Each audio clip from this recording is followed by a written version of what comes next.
മാധവ ഗോപീജന വല്ലഭ ഗിരിവരധാരി ജയ രാധ മാധവ കുഞ്ച വിഹാരി ഗോപീജന വല്ലഭ ഗിരിവരധാരി യശോദനന്ദന വ്രജ ജനരഞ്ജന നാതിരാവനചാരി യശോദനന്ദന വ്രജ ജനരഞ്ജന യമുനാ തീരാവനചാരി ജയോ രാധാ മാധവ കുഞ്ച വിഹാരി ഗോപീജന വല്ലഭ ഗിരിവരധാരി രാധാ മാധവ കുഞ്ച വിഹാരി ഗോപീജന വല്ലഭ ഗിരിവരധാരി ഹരേ കൃഷ്ണ കൃഷ്ണ കൃഷ്ണ ഹരേ ഹരേ ഹരേ രാമ രാമ രാമ ഹരേ ഹരേ ഹരേ കൃഷ്ണ കൃഷ്ണ കൃഷ്ണ ഹരേ ഹരേ ഹരേ രാം രാം രാം ഹരേ കൃഷ്ണ കൃഷ്ണ കൃഷ്ണ ഹരേ ഹരേ Hare Rama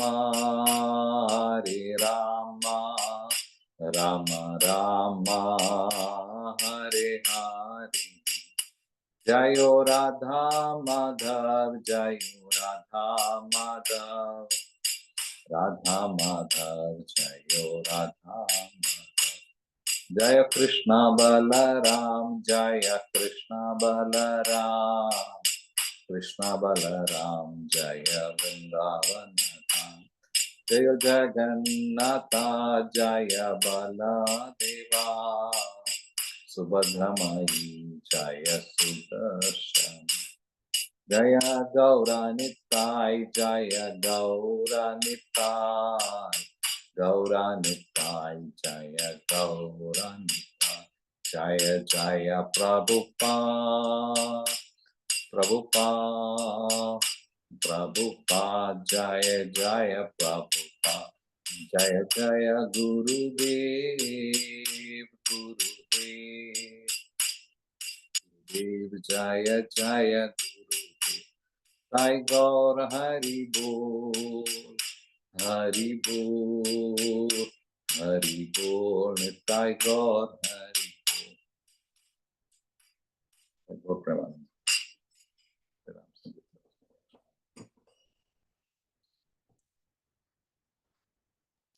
Hare Krishna Prabhu, Danda Pranam.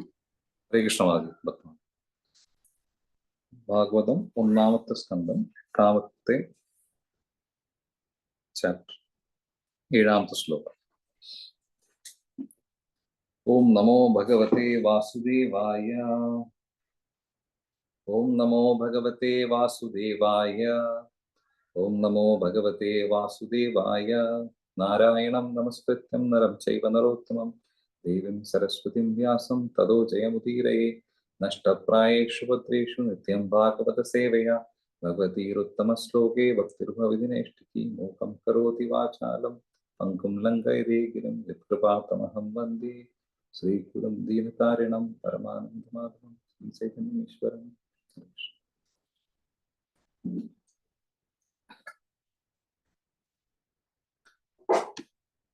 ശ്ലോകം വായിക്കാം. ആമന്ത്ര്യ പാണ്ഡുപുത്രാംശ്ച സൈന്യോദ്ധവ സംയുതഃ ദ്വൈപായനാദിഭിർവിപ്രൈ പൂജിതൈ പ്രതിപൂജിത. ഐശ്വര്യമാജി, ഞാൻ മലയാളം വായിക്കുന്നുണ്ടോ?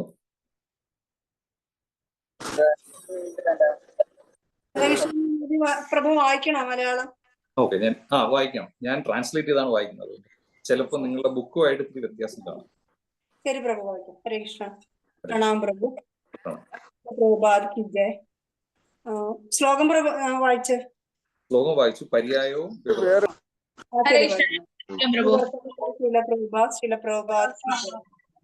ശ്രീലവ്യാസദേവത്തിലുള്ള ബ്രാഹ്മണരാൽ പൂജിക്കപ്പെട്ട ശേഷം ഭഗവാൻ ശ്രീകൃഷ്ണൻ പാണ്ഡുപുത്രരെ സ്വീകരിച്ച് ആദരിക്കുകയും അന്യോന്യം പ്രണാമങ്ങൾ അർപ്പിച്ച ശേഷം പുറപ്പെടാൻ ഒരുങ്ങുകയും ചെയ്തു. ഭാവാർത്ഥം ശിലപ്രഭുപാദ്. പ്രത്യക്ഷത്തിൽ ശ്രീകൃഷ്ണ ഭഗവാൻ ക്ഷത്രിയനാകയാൽ ബ്രാഹ്മണരാൽ പൂജിക്കപ്പെടേണ്ടതായിട്ടില്ല. എന്നാൽ ശ്രീലവ്യാസദേവന്റെ നേതൃത്വത്തിലുള്ള ബ്രാഹ്മണരെല്ലാവരും ഭഗവാനെ പരമദിവ്യോത്തമ പുരുഷനായി അറിയുന്നു. ആകയാൽ അവർ ഭഗവാനെ ആരാധിച്ചു. ഒരു ക്ഷത്രിയൻ ബ്രാഹ്മണ കൽപ്പനകളെ അനുസരിക്കണമെന്ന സാമൂഹ്യ വ്യവസ്ഥ ഉള്ളതിനാൽ ഭഗവാനും അവരെ തിരിച്ചു പ്രണമിച്ചു. ഉത്തരവാദപ്പെട്ട എല്ലാ 4 വർണ്ണങ്ങളിൽ നിന്നും യഥോചിതമായ ആദരവ് ശ്രീകൃഷ്ണ ഭഗവാന് ലഭിച്ചിരുന്നുവെങ്കിലും സമൂഹത്തിലെ 4 വർണ്ണാശ്രമ ധർമ്മങ്ങളുടെയും ആചാര്യമര്യാദകളിൽ നിന്നും ഭഗവാൻ ഒരിക്കലും വ്യതിചലിച്ചിരുന്നില്ല. ഭാവിയിൽ സർവ്വജനങ്ങളും ഭഗവാനെ പിന്തുടരാനായി ഈ എല്ലാവിധ സാമൂഹ്യ ആചാരങ്ങളെയും ഭഗവാൻ ആസൂത്രണം ചെയ്തതാണ്. ഹരേ കൃഷ്ണ പ്രഭു. പ്രണാമം.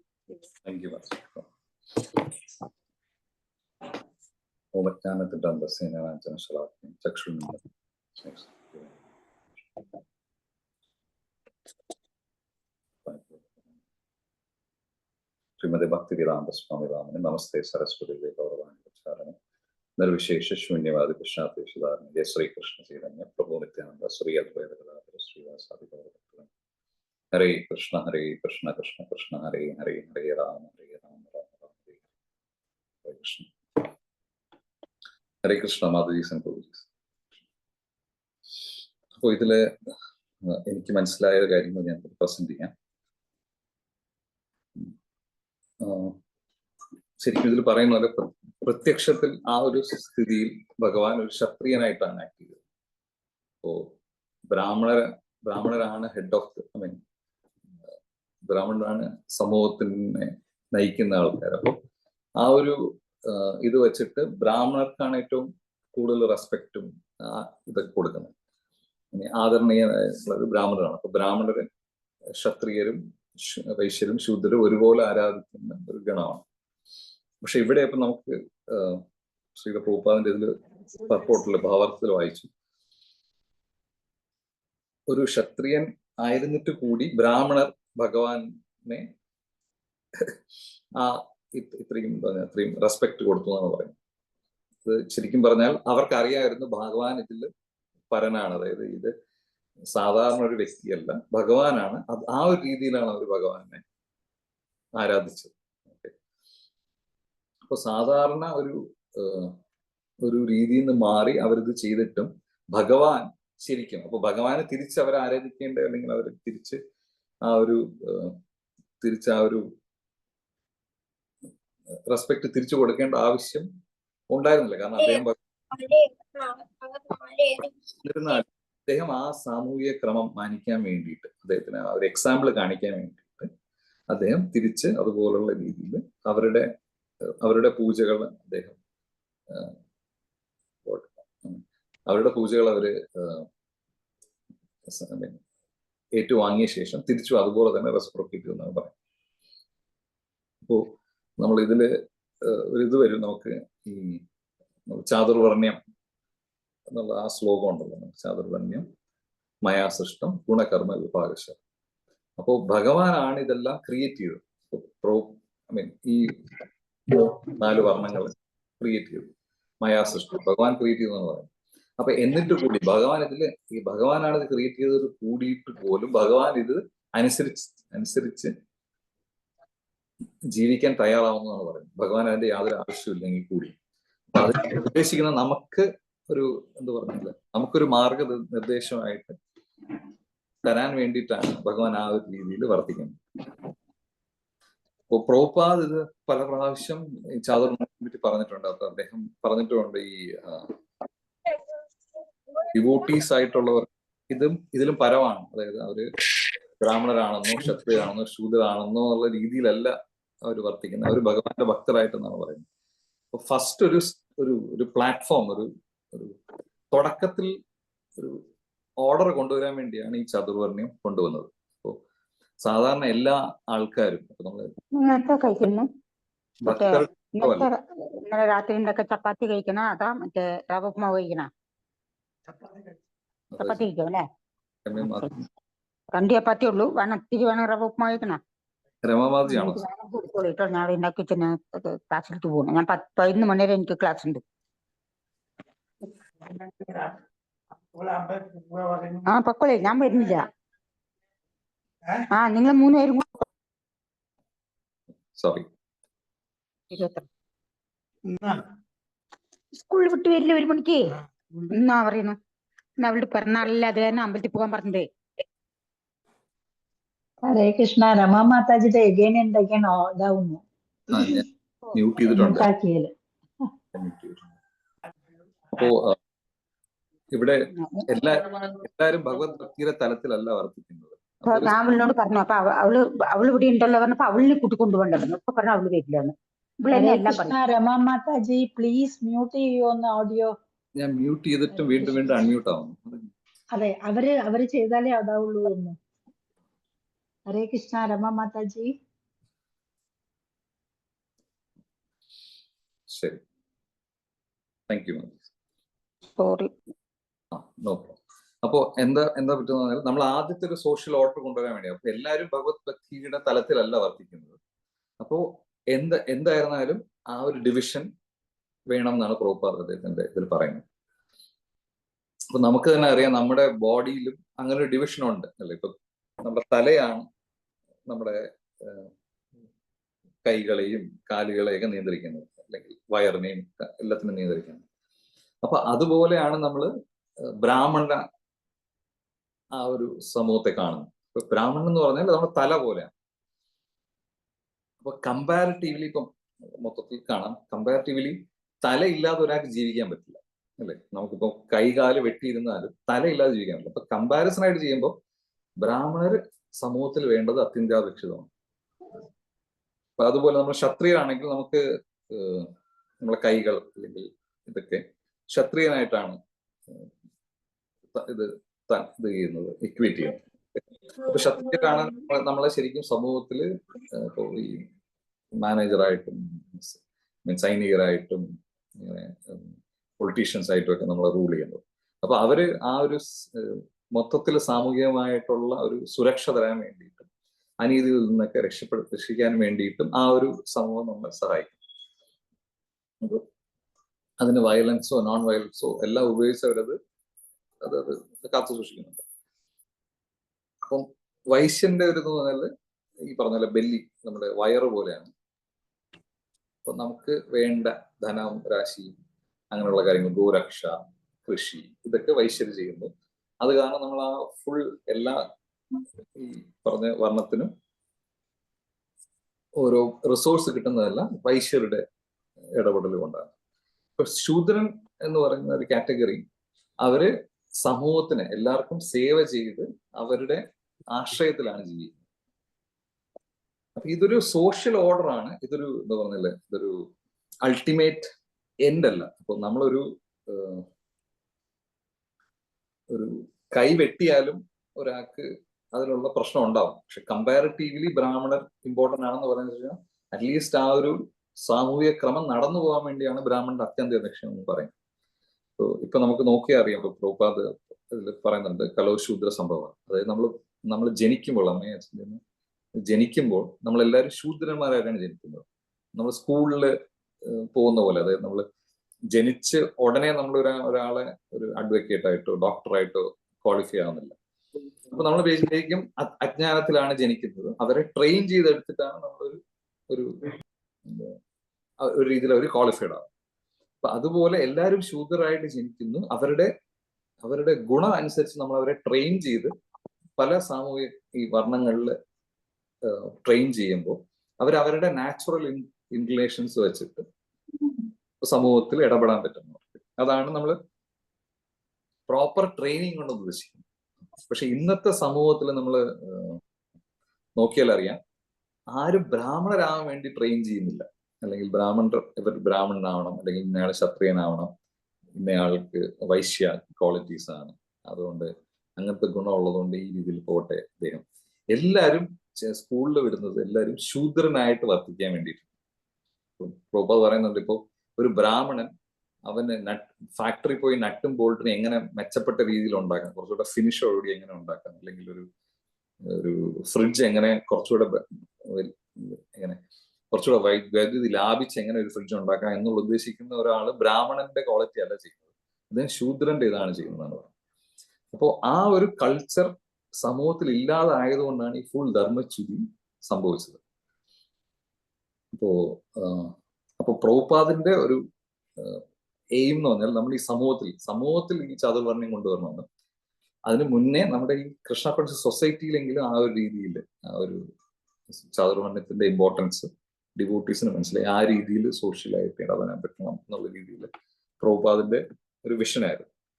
അപ്പൊ നമുക്ക് അത് ചെയ്യാൻ പറ്റുന്നത് ഈ ട്രെയിനിങ് കൂടെ ചെയ്യാൻ പറ്റും. നമുക്കൊരു നല്ലൊരു സമൂഹത്തിന് വാർത്തെടുക്കണമെങ്കിൽ അതിൽ ഈ ഒരു തരത്തിലുള്ള ഒരു ഇടപെടൽ വേണം. ബ്രാഹ്മണര് വേണം, ക്ഷത്രിയര് വേണം, വൈശ്യര് വേണം, ശൂദ്രര് വേണം. അപ്പോ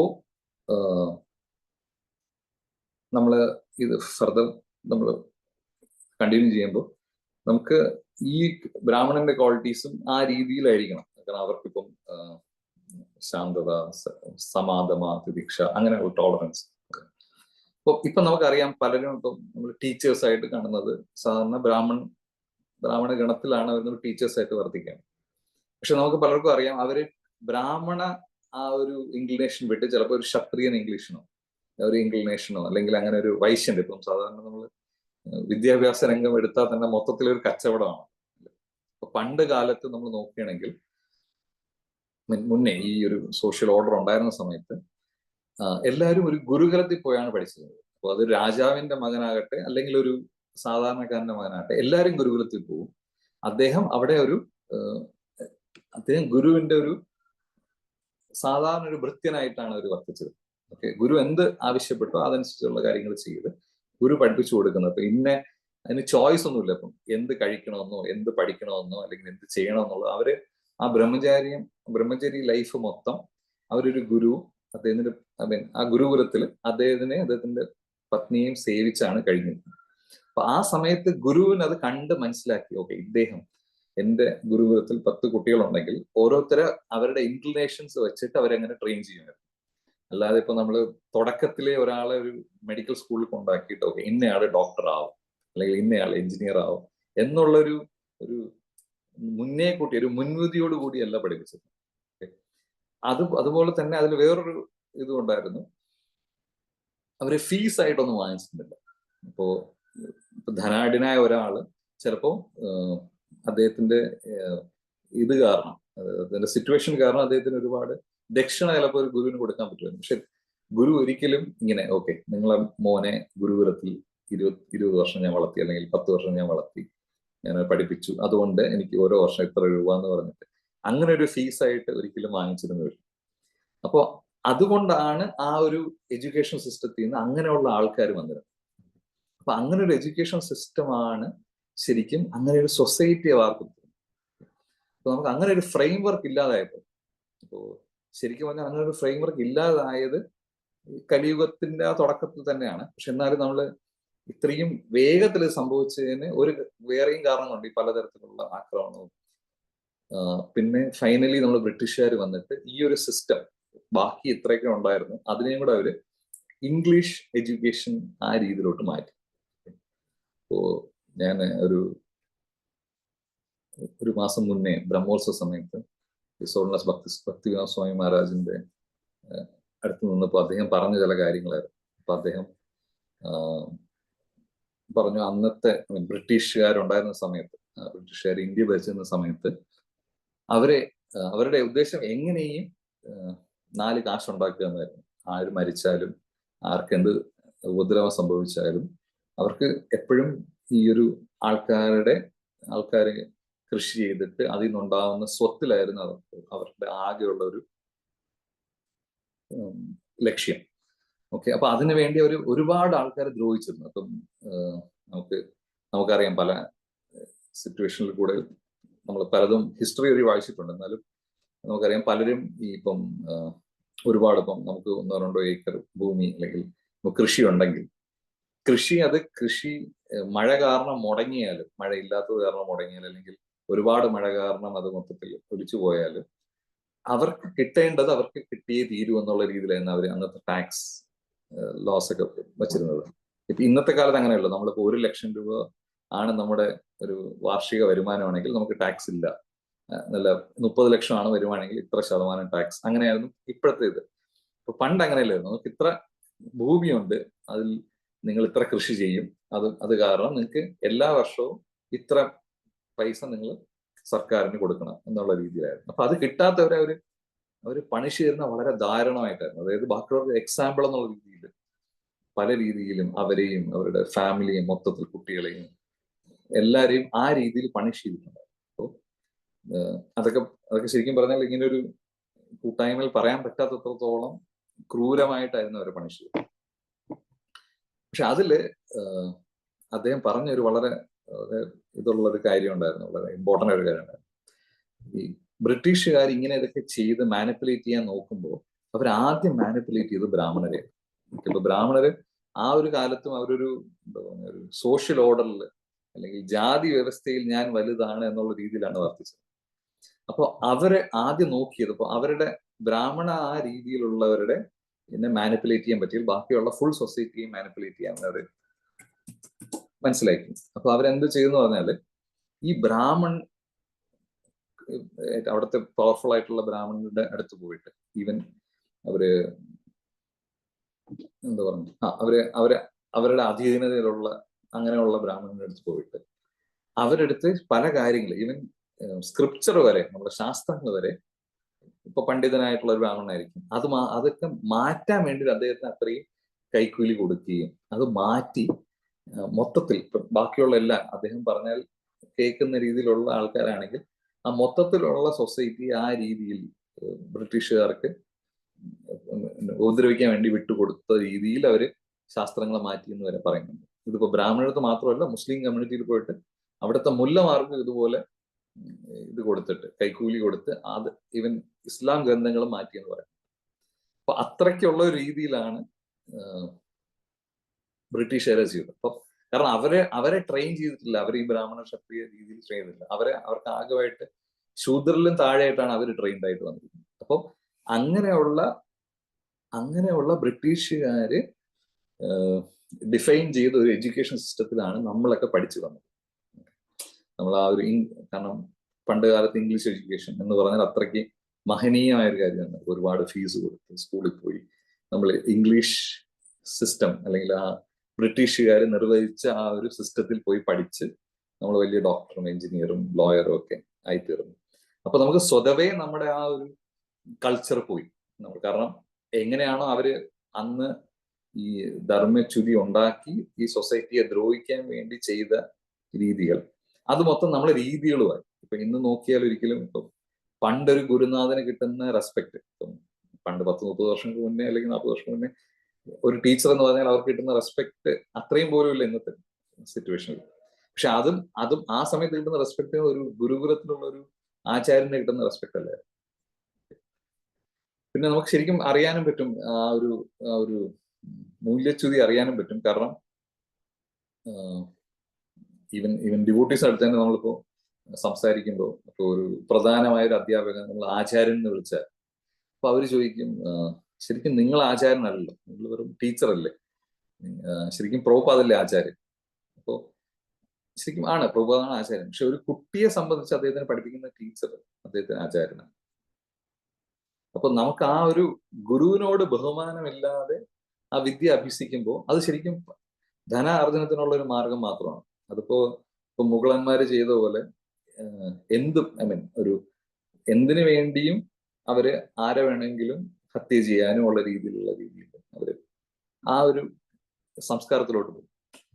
അപ്പൊ നമുക്ക് ഇപ്പോഴത്തെ മെയിൻ ആയിട്ടുള്ള ഒരു എന്താ പറഞ്ഞാൽ ഒരു ഡിസ്ക്വാളിഫിക്കേഷൻ എന്ന് പറഞ്ഞാൽ നമുക്ക് ഇങ്ങനെ ഒരു ട്രെയിനിങ് ഇല്ല. അപ്പൊ നമ്മൾ ഇവൻ കൃഷ്ണ കോൺസിൽ വരുമ്പോഴും നമുക്ക് അങ്ങനെ ട്രെയിനിങ് ഇല്ല. നമ്മൾ ട്രെയിൻഡായി നമ്മൾ ആ ട്രെയിനിങ് പീരീഡാണ് നമ്മൾ ദീക്ഷ എടുത്ത് അനർത്ഥ നിവൃത്തി സ്റ്റേജിൽ ദീക്ഷ എടുത്ത് ആ ഒരു ബ്രാഹ്മണ ഗുണങ്ങൾ ആർജിക്കാനുള്ള ഒരു ട്രെയിനിങ് ആണ് ശരിക്കും പ്രഭുപാദ് ദീക്ഷ എടുത്ത് ആ ഒരു ട്രെയിനിങ് കൂടെ ഉദ്ദേശിച്ചത്. കാരണം സമൂഹത്തിൽ നമുക്ക് വേറൊരു ഇടപെടൽ വഴി ബ്രാഹ്മണനെ ക്രിയേറ്റ് ചെയ്യാൻ പറ്റില്ല. അപ്പോൾ സ്വന്തം വീട്ടിൽ തന്നെ കൃഷി ചെയ്യുമെന്നുള്ള രീതിയിൽ നമ്മളെ ഇൻസ്റ്റിറ്റ്യൂഷനിലെങ്കിലും ബ്രാഹ്മണർ ആയിട്ടുള്ളവരെ എൻകറേജ് ചെയ്യണം, അല്ലെങ്കിൽ അങ്ങനെയുള്ളവരെ ട്രെയിൻ ചെയ്യണം. അങ്ങനെ ട്രെയിൻ ചെയ്തെടുത്ത ഒരു ഒരു ഇന്റലിജന്റ് ക്ലാസ് ഓഫ് മെൻ, അല്ലെങ്കിൽ ആ ബൗദ്ധികമായിട്ട് ആ രീതിയിൽ വർത്തിക്കുന്നവരെയാണ് നമ്മൾ ഗൈഡൻസിന് വേണ്ടി നോക്കുന്നത്. പക്ഷെ അങ്ങനെ ഒരു ഗണം നമ്മുടെ സൊസൈറ്റിയിൽ ഇല്ലെങ്കിൽ നമുക്കും ഈ പറഞ്ഞ പോലുള്ള ഇഷ്യൂസ്, സൊസൈറ്റിയിൽ നമ്മൾ ലാർജറായിട്ട് കാണുന്ന ഇഷ്യൂസ് നമുക്ക് നമ്മുടെ കൃഷ്ണ കോൺഷ്യസ് കമ്മ്യൂണിറ്റിയിലും ഇടപെടാൻ സാധ്യതയുണ്ട്. ഇപ്പോൾ ഫോർ എക്സാമ്പിൾ പറഞ്ഞാൽ, ഇപ്പോൾ ബ്രാഹ്മണ ഗുണമില്ലാത്ത ഒരാള് നമ്മളെ ഇതായിട്ട് നമ്മുടെ ഒരു മെന്ററായിട്ട് വന്നാൽ അദ്ദേഹം എപ്പോഴും ഒരു മാനിപ്പുലേറ്റീവ് രീതിയിലേ പോകുള്ളൂ. അദ്ദേഹം ഒരിക്കലും ഒരു സ്പിരിച്വൽ രീതിയിൽ വെൽവിഷർ ആവാൻ പറ്റില്ല. ഇപ്പം പണ്ട് കാലത്ത് ശരിക്കും പറഞ്ഞാൽ മുന്നേ ഉള്ള സമയത്ത്, ഇപ്പം ചാണക്യന്റെയൊക്കെ ആ സമയത്ത് ബ്രാഹ്മണർ ഒരിക്കലും പൊളിറ്റിക്സിൽ ഇന്റർഫിയർ ചെയ്യുന്നില്ല. രാജാക്കന്മാരാണ് രാജ്യം ഭരിക്കുന്നത്. രാജാക്കന്മാര് രാജ്യം ഭരിക്കുന്ന സമയത്ത് പൊളിറ്റിക്കൽ ആയിട്ടുള്ള ഇന്റർഫറൻസ് ബ്രാഹ്മൺ ചെയ്യുന്നില്ലായിരുന്നു. കാരണം അവർക്ക് മാനിപ്പുലേറ്റ് ചെയ്യേണ്ട, അവരെ സൊസൈറ്റിയെ ലീഡ് ചെയ്യുന്നുള്ള രീതിയിലാണ് അവർ വർത്തിച്ചത്. പക്ഷെ ഇന്നത്തെ കാലത്ത് ഇപ്പൊ ബ്രാഹ്മണരാണെങ്കിൽ അവര് അങ്ങനെയല്ല. ഇപ്പൊ പൊളിറ്റിക്സിലും അവർ ഇൻട്രസ്റ്റഡ് ആണ്. കാരണം അങ്ങനെ അവർക്ക് മാനിപ്പുലേറ്റ് ചെയ്യാം. എൻഡ് റിസൾട്ട് എല്ലാം ഈ പറഞ്ഞ പോലെ ഒരുപാട് ധനമോ അല്ലെങ്കിൽ സൊസൈറ്റിയിലുള്ള പവറോ അല്ലെങ്കിൽ അവരുടെ ഫെയിമോ അതൊക്കെ കൂട്ടാനുള്ള ഇതിലെ ഈ ഗ്രോസ് ആയിട്ടുള്ള കാര്യങ്ങൾക്കായിരിക്കും കൂടുതലും വെയിറ്റേജ് വരുന്നത്, സട്ടിലായിട്ടുള്ള ക്വാളിറ്റീസിനേക്കാൾ. അപ്പൊ ആ ഒരു രീതിയിൽ ആ ട്രെയിനിങ് വളരെ ഇമ്പോർട്ടൻ്റ് ആണ്. അതാണ് എനിക്ക് മനസ്സിലാക്കി ഉദ്ദേശിച്ചത്. അപ്പൊ ഭഗവാൻ അത് കാണിച്ചു തരുന്നുണ്ട്. ഇപ്പം നമ്മളൊരു ഇത്രയും ട്രെയിൻ ചെയ്തൊരു സൊസൈറ്റിക്ക് മാത്രമേ നല്ല രീതിയിൽ വർത്തിക്കാൻ പറ്റൂ.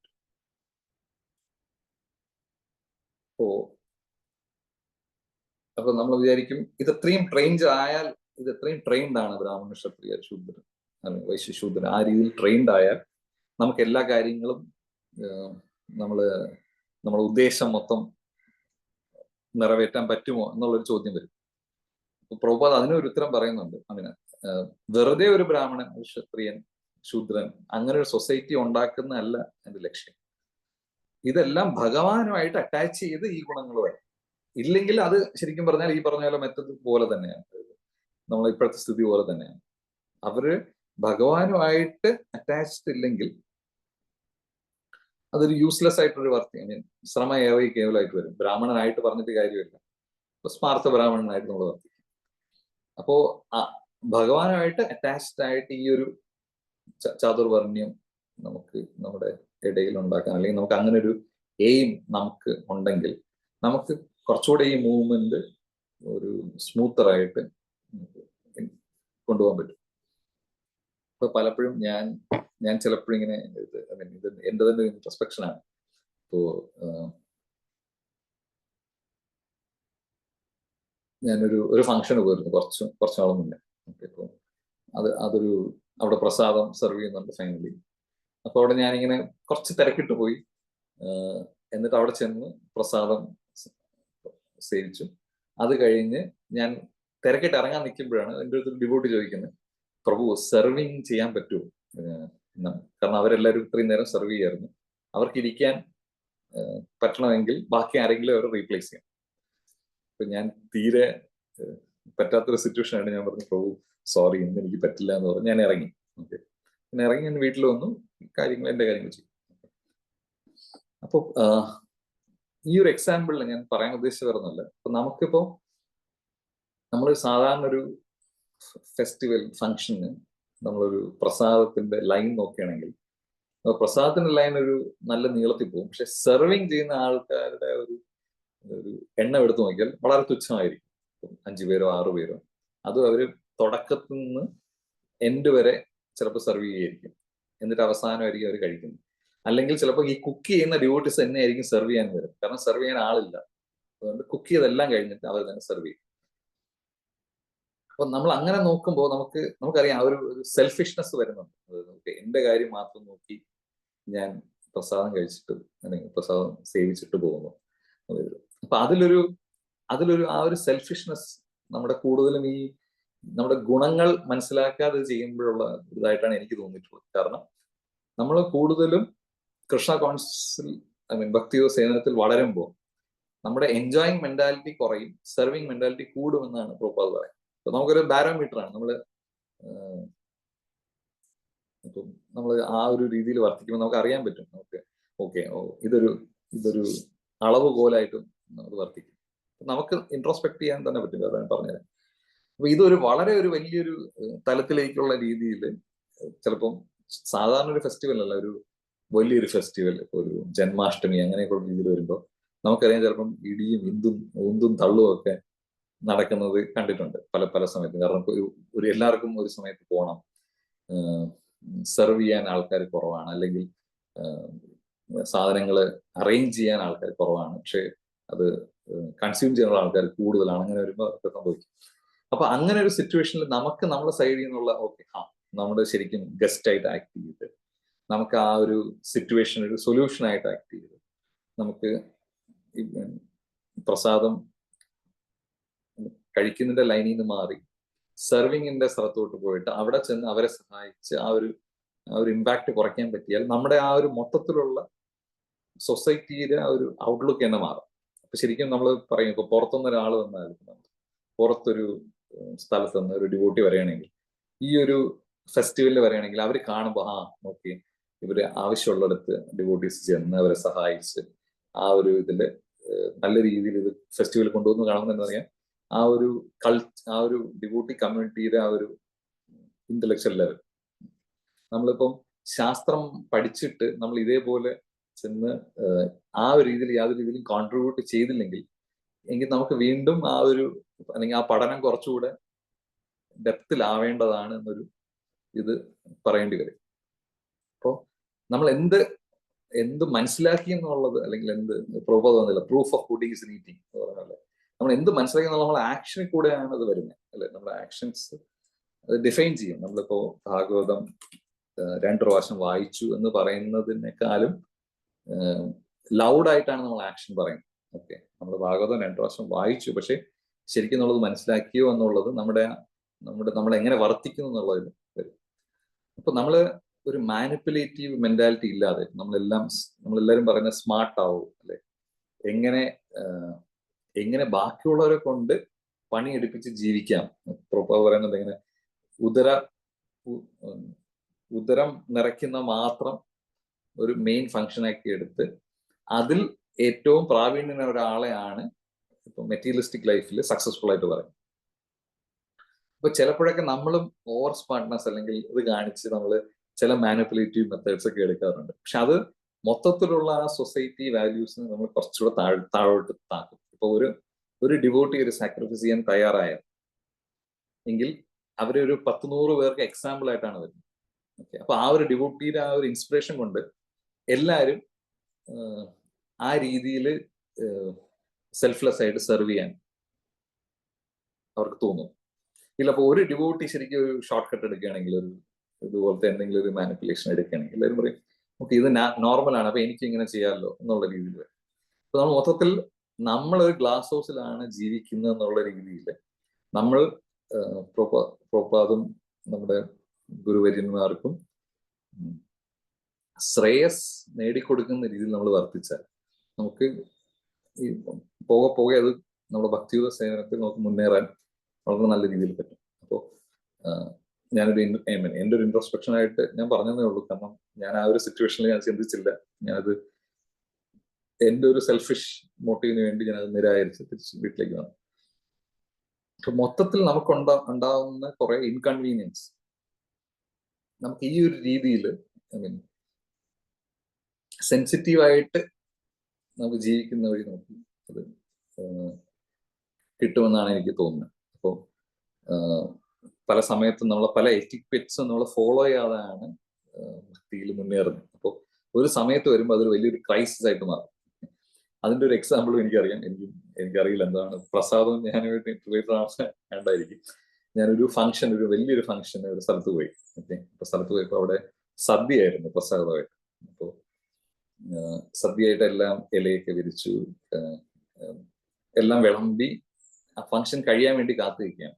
അപ്പൊ പുറത്തിങ്ങനെ ക്യൂ കൂടി വന്ന് ക്യൂ അല്ലാതെയായി ഒരു കൂട്ടമായി മാറി. എന്നിട്ട് സാധാരണ നമ്മൾ ഈ കല്യാണത്തിനൊക്കെ പോകുമ്പോൾ സദ്യക്ക് കല്യാണം കഴിഞ്ഞ് കെട്ട് കഴിഞ്ഞാൽ ഉടനെ എല്ലാവരും കൂടെ ഡോറിന്റെ മുന്നേ നിൽക്കില്ല, അതുപോലത്തെ ഒരു സിറ്റുവേഷനായിട്ട് പലരും ഡയബറ്റിക് ആയിട്ടുള്ളവര്, കുട്ടികള്, സ്ത്രീകൾ, ഇവരെല്ലാം കൂടെ ഇങ്ങനെ ഇടുങ്ങി അവരെല്ലാം കൂടെ ഇടിച്ച് ചേർത്ത് വെച്ചിരിക്കുകയാണ്. അപ്പൊ പലരും ഇങ്ങനെ ചോദിക്കുന്നത്, അയ്യോ ഇത് തുറന്നു തന്നൂടെ? അപ്പം അകത്തുള്ള ഡ്യൂട്ടീസ് ഇപ്പൊ തുറക്കാൻ പറ്റില്ല, ഫംഗ്ഷൻ കഴിയണം. കഥവ് തുറന്നപ്പോ ഒരു മലവെള്ളപ്പാച്ചിൽ പോലെ ആരും ആ വഴി നിന്നാൽ അവർ ചവിട്ടി വെച്ചിട്ടുണ്ടോ ആ രീതിയിൽ ഡ്യൂട്ടീസ് ഇങ്ങനെ വന്ന് കയറി. പലരും ടിപ്പിക്കൽ കല്യാണ സദ്യ സിറ്റുവേഷൻ ആയിരുന്നു. എല്ലാവരും ഒരു യുദ്ധം ജയിക്കാനുള്ള രീതിയിൽ പോയി പല സ്ഥലങ്ങളിൽ ഇരുന്നു, കുറെ പേര് നിന്നു, അങ്ങനെ സംഭവിച്ചു. അപ്പൊ ഞാൻ ഇങ്ങനെ ആലോചിക്കരുത്, നമ്മള് ഒരു ട്രെയിൻഡ് ആയിട്ടൊരു ഡിവോട്ടി സൊസൈറ്റി ആയിരുന്നെങ്കിൽ, ആ വന്ന ഡിവോട്ടീസും ഉണ്ട്, നോൺ ഡിവോട്ടീസും ഉണ്ട്. അങ്ങനെയാണെങ്കിൽ അത്രയും ഒരു കമ്മോഷൻ, അത്രയും ഒരു ഇത് വരില്ലായിരുന്നു അല്ലേ, അത്രയും ഒരു അഗ്രസീവ് ആയിട്ടൊരു ഇത് വരില്ലായിരുന്നു. പക്ഷെ നമുക്ക് അവിടെ ആ സിറ്റുവേഷനിൽ അവിടെ ഒന്നും ചെയ്യാൻ പറ്റില്ല. ഇതൊരു ഭക്തി റിക്ഷ അല്ലെങ്കിൽ നമ്മുടെ ഒരു ചെറിയൊരു കൂട്ടായ്മ തുടങ്ങേണ്ട.